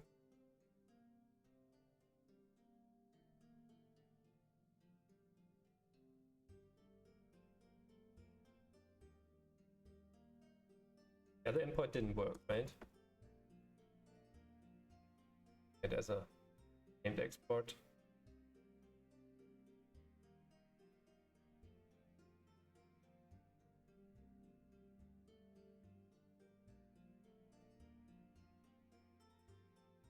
How does this work? Thanks for that.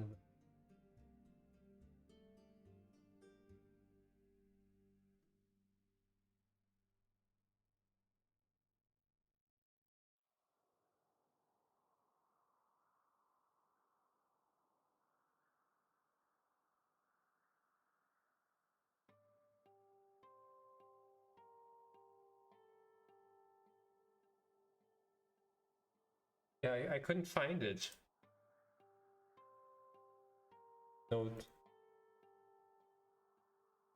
globals polyfill.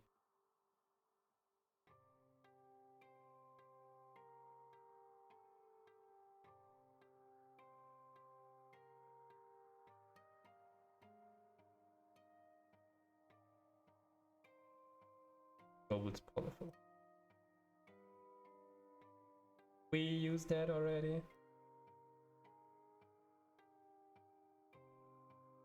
That one. Oh, that exists. Oh, hey yeah. Hey yeah. Hey yeah. And he additionally has the node modules. Interesting. Both. I don't mind how we make it work. I just want to make it. Do we need to resolve on here or do we need to resolve on here?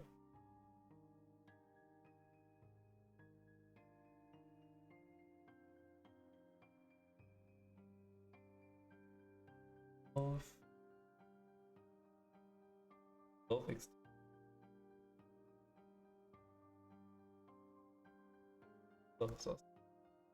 Okay.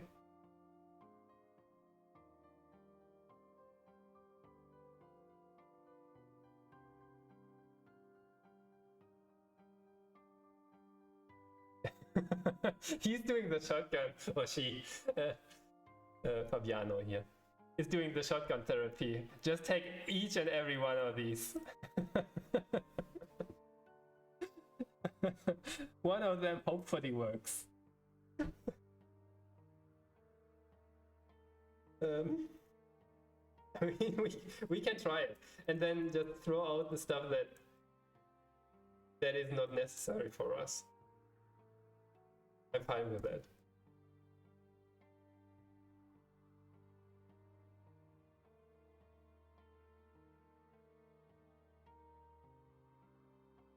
Don't need to add this to the depths. Okay.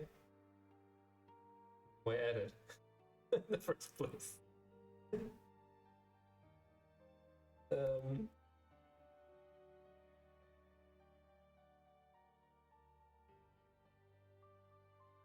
We need a value.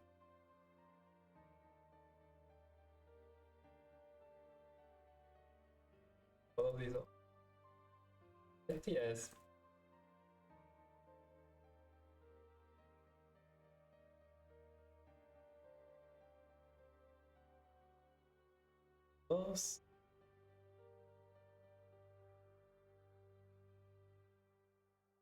There's global.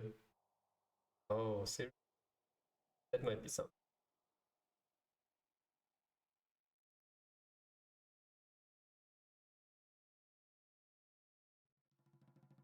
Fine, does not.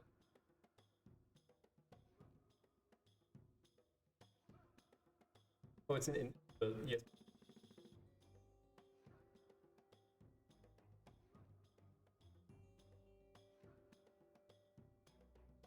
So if the library that is trying to get buffer is doing something like global.buffer, then this might actually be necessary, so that all the fun polyfills that we have are actually the global. Not sure though, not sure.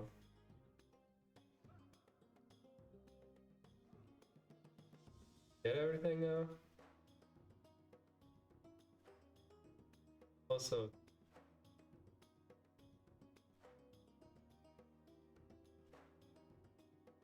well, fun stuff. It's getting better and better. Now I have to build one. Okay. If this works, we will move stepwise. Oh no, it's not working. Need to load config. Installing polyfill node is not.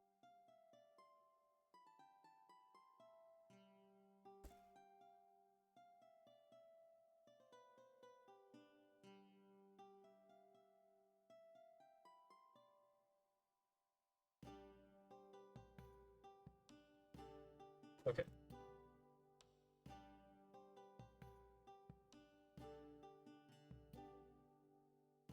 That's the actual game. Set immediate.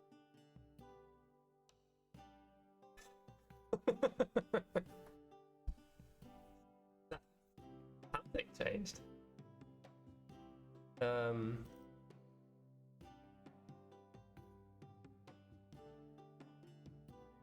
not using.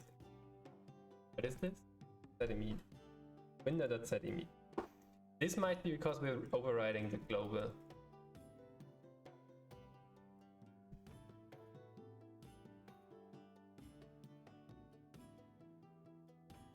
Set immediate.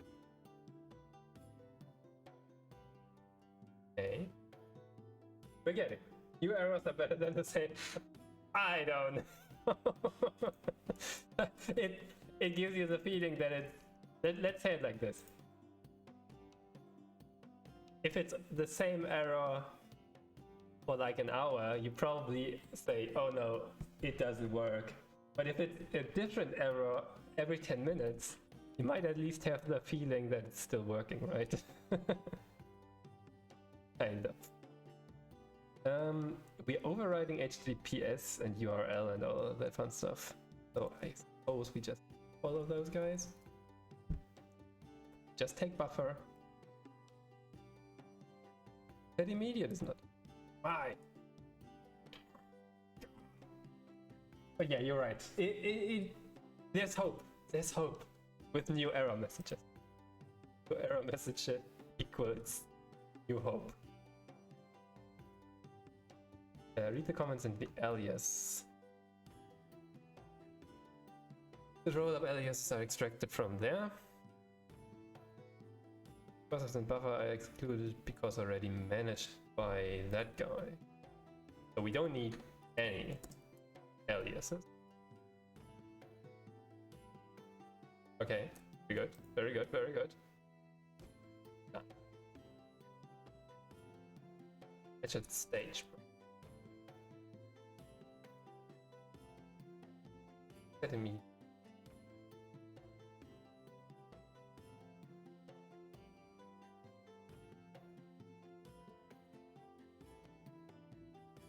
It is not. I will share this with you if you you're very kind to helping me through this here. It's just. What is window.set immediate anyway? Let's try to understand that one. This method is used to break up long-running operations and run a callback function immediately after the browser has completed other operations, such as events and display update. Who's you? Let's check. We have a request, node modules polyfills doing stuff, phaser. Phaser trying to do XML HTTP requests. True request. But then the polyfolds come in and say, no, you don't.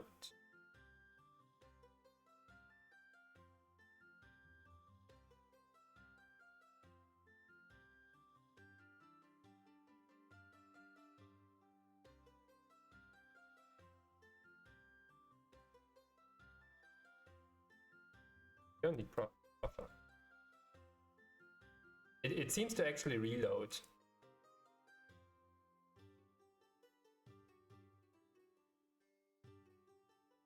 That one. Fairly sure that we had this global, isn't it? Oh, that's a new one.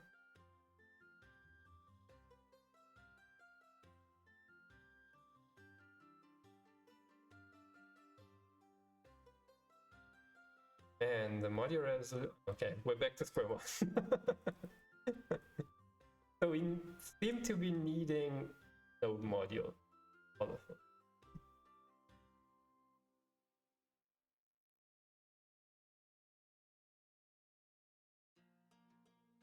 Back to set. How to use node modules. Blah blah blah.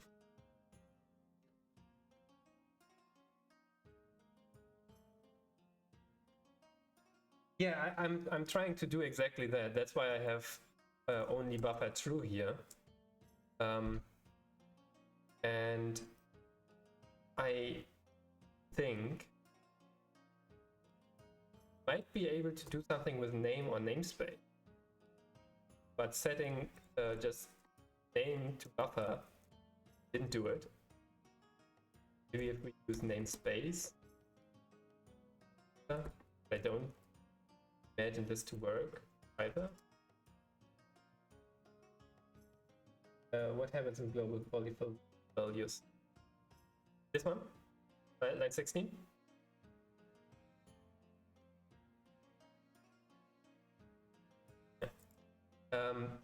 I think then we're back to the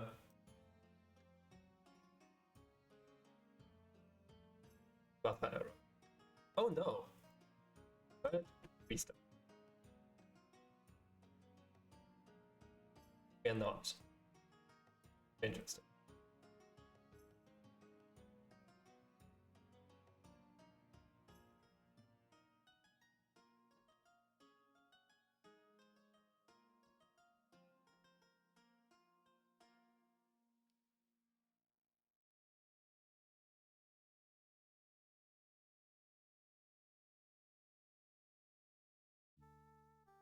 But it, yeah. Stuff off by off as in not enabled.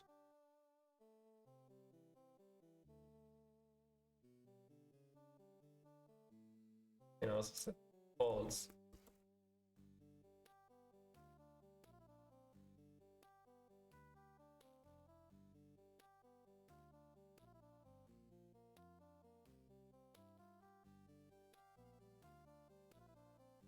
I say false.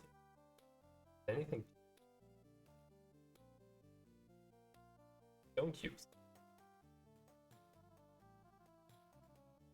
Alpha is not. Okay. So it's doing something. It's doing something. Interestingly, even if we use buffer false, no, buffer is not defined.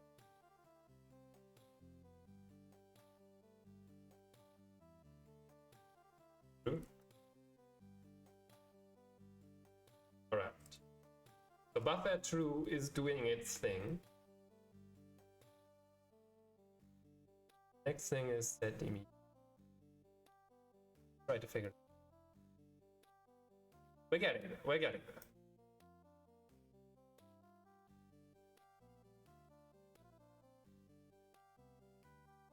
Like the train.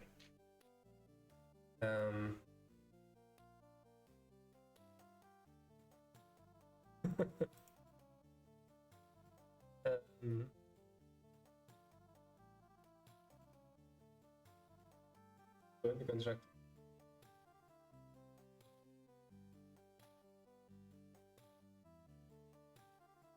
On result. Then result.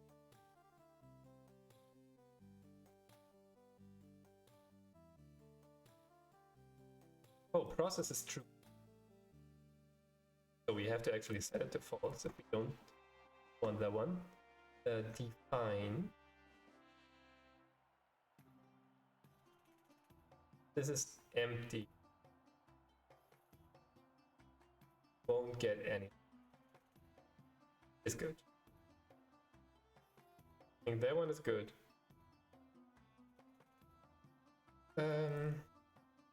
Disable process. Where is this actually? Okay, so this one is false. This line just doesn't happen. This one happens and replaces it with subscript buffer.js, which is good. Initial options from setup. I can't tell, but it seems to be all right. So I think we're good on the setting for this thread. Was this one actually doing anything like that?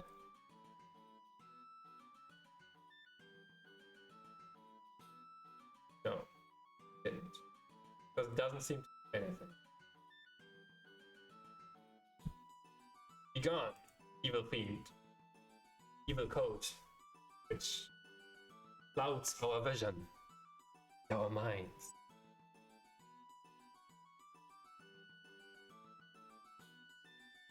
Yeah, line 19 is seems to be the culprit.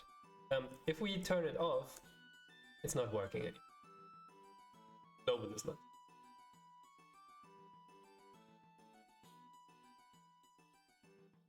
So what if we do name or namespace? It's global. I wrote C# recently, so I started using this syntax.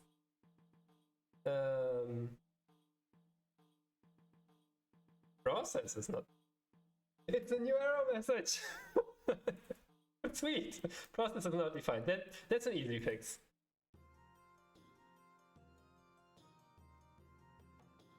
Back.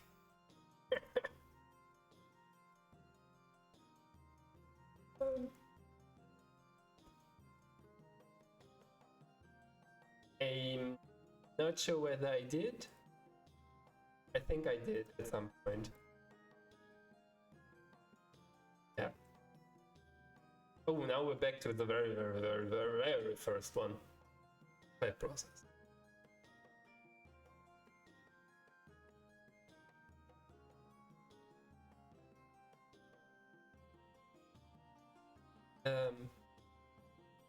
Now we're unfortunately back to setting meat.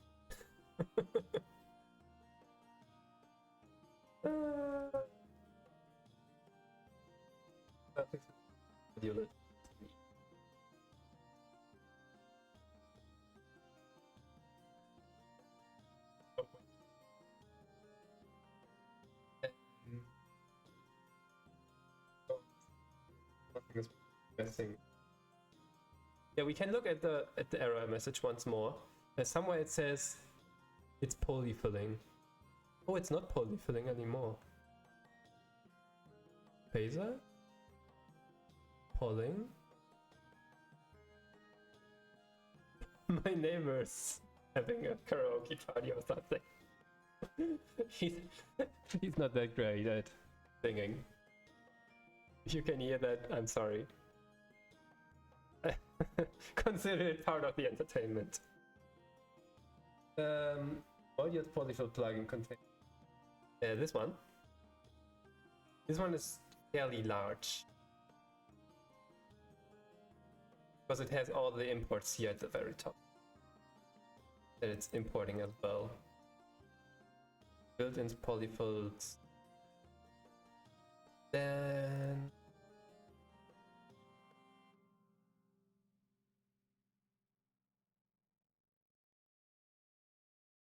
I think I wanted to check how to configure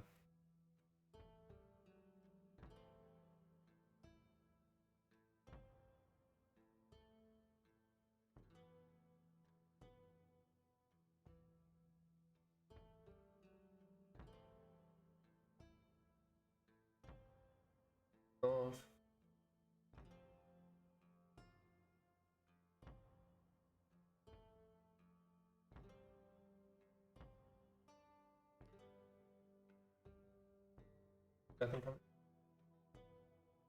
um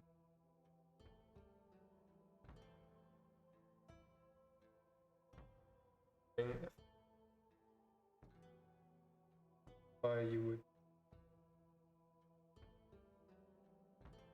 yeah, it might be a good idea to do it anyway.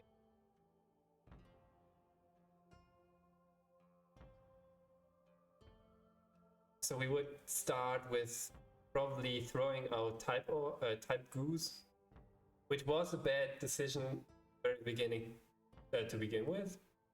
That one, that's not necessary. Even at the point where I set it up, it wasn't necessary anymore because the mongoose type script support is good enough. So shall we switch course? And that would mean first going into upgrading, moving from type goose to mongoose together with this.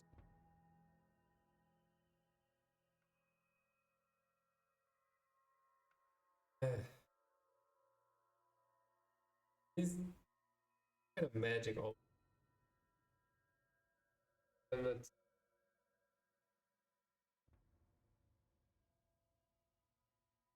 not super complicated. I find it unfortunately very complicated. Whenever it's about module resolutions, whatnot, I don't know. Somehow my head and I can't wrap my head around.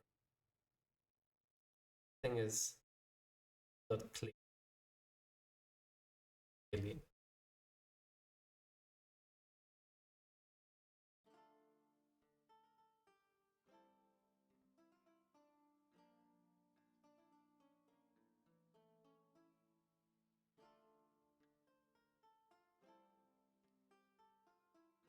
So let's give it another 5 minutes. I will set a timer. Need to bounce. All right. Thank you so much for your help. I really, really appreciate it. See you next time.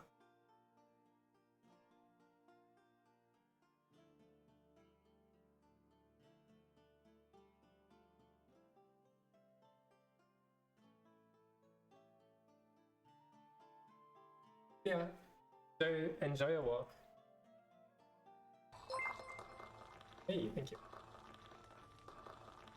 This is Jack the tea joined time our tea time. Can't be working too.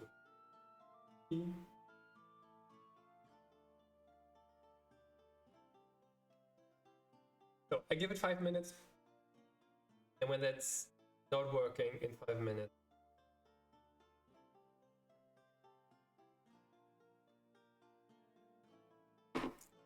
sorry, if I still don't have a clue about the set email did not find.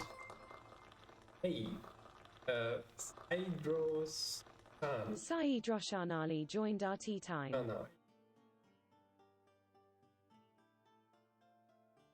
Oh, Saidro. If that's alright with you. My European language group. And welcome to the tea time. To you. I'm currently trying to migrate this project over to Vite. Got stuck error here with, which is currently saying set immediate is not defined. Earlier it was because of buffer find. Because I'm using a kind of old version of Socket.io and can't easily upgrade without also upgrading in the backend. The whole framework, and even the ORM I have to upgrade, and then finally also Socket. But that is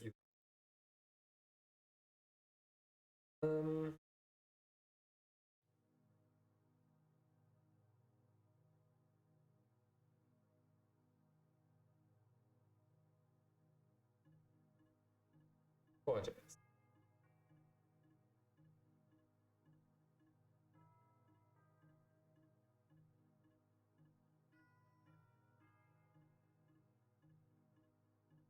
Obviously,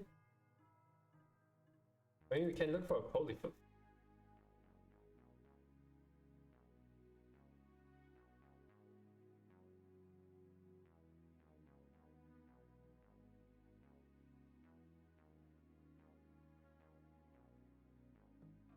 What is weird is that it's not there.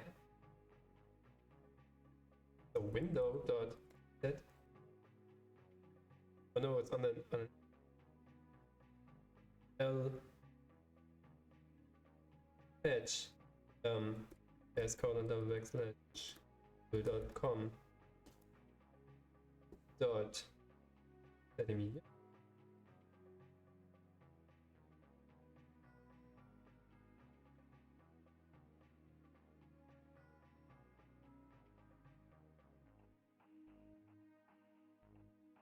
Text.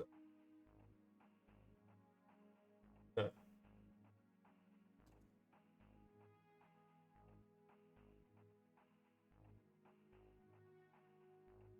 Doesn't seem to exist.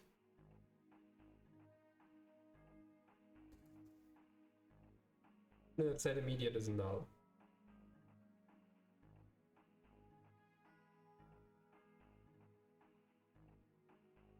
Window does.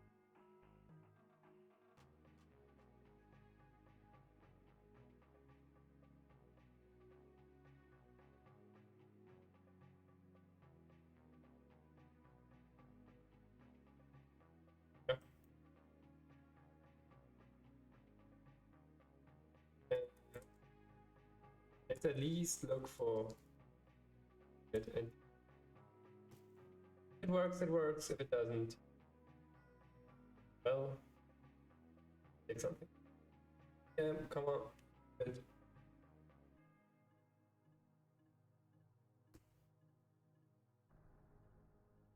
You're deaf.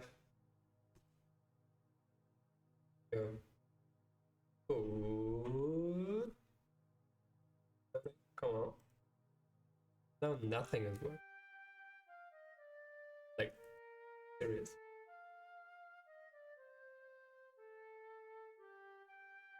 That's unexpected.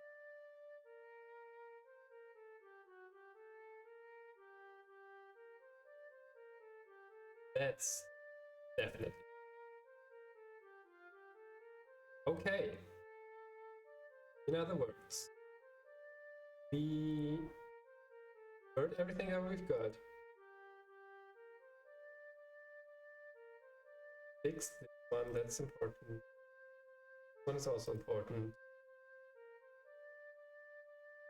None of these exist anymore. Way. Actually, it's over. I'm already can remove all of these fields, I think.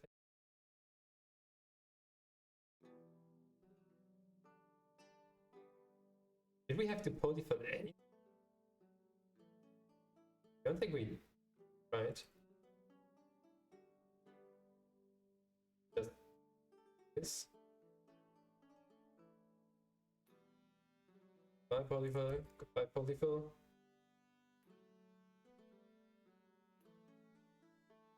Well, F, so that works. Doesn't, there was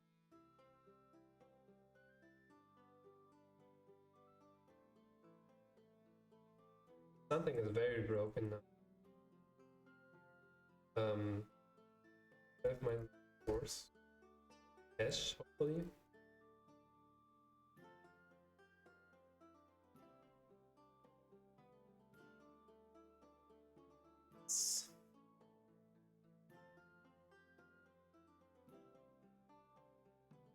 It's actually fine.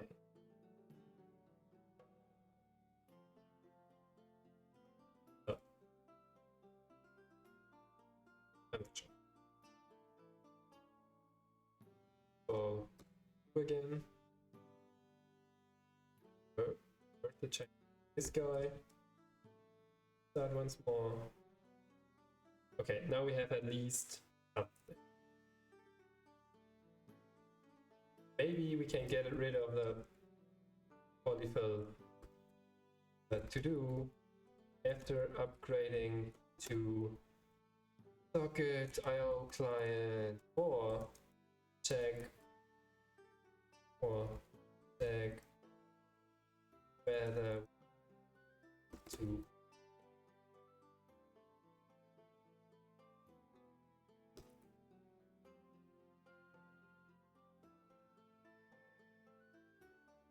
did I use yarn at some point?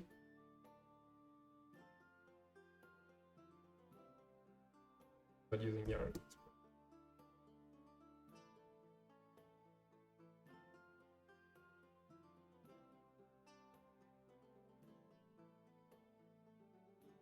Okay.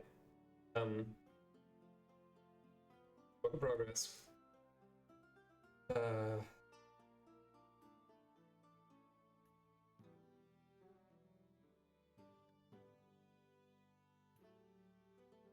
Running version. What did we actually fix? Other socket IO. At least part of it. Progress. Trying to suck. Okay. Yep. So now. I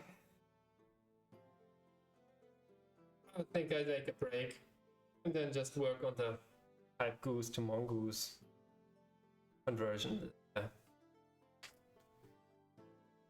Alright. Thank you so much for joining. This is Typical Tea Time. We were trying to migrate from Webpack 4 to Vite. Fortunately, it didn't quite work the way that we wanted it to in this project because of Socket IO, which we have a dependency on the Socket IO client. And 2, lies on some Node.js stuff apparently, polyfilled. But the polyfills aren't working quite as well with Vite. Our new solution will be go into the backend and migrate from type goose to mongoose so that we can upgrade our backend to Node.js 8 because our type goose does not JS 8. And then with Nest.js 8, we can switch to Socket.io 4, which means we can finally upgrade the client version of Socket.io to version 4. And apparently, hopefully, that will fix the bug that we have on the front end, and we have finally a faster build. So let's, even if it's not quite there yet, let's do a quick step in between to see how long this is taking. So if I run yarn dev and go, it's there already.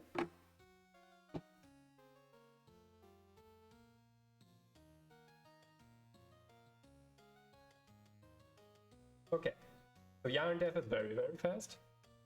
Although I have to actually click it. There, Vite, open browser. I want that one.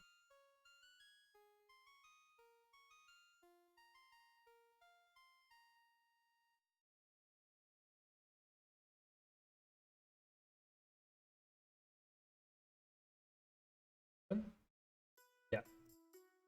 Open. Server open.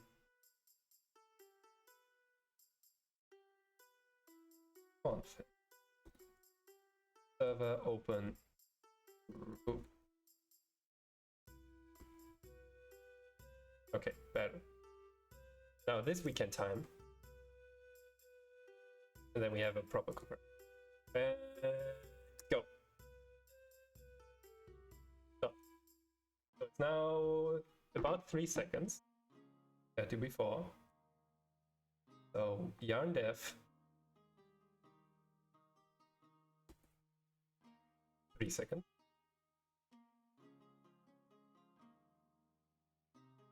We have a JS config.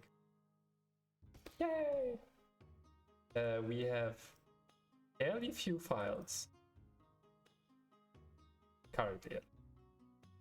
And now I want to run yarn build. Yarn build.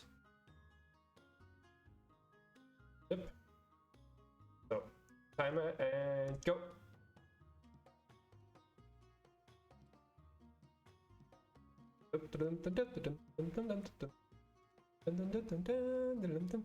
Even if it's not quite there yet, we have 11.33, 11.5 seconds for yarn build, and we have a file size of 1.5.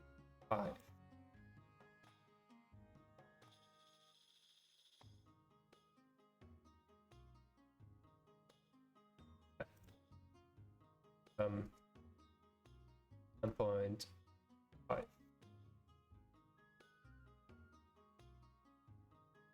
Right, that part. Plus minus a couple of. So size is pretty similar. Yarn build is about double as fast. We have fewer files. We have ASCII configuration and the yarn dev command. That's probably the most important one for us on stream. It's almost immediate. Very nice. Okay, so open browser on your Vite. You're not quite there yet, so I will do the Mongoose migration probably on my own. Oh, thank you so much for joining. The next time in the TypeScript tea time, if you like what you've seen, then please following that. See you next time. Goodbye, everybody.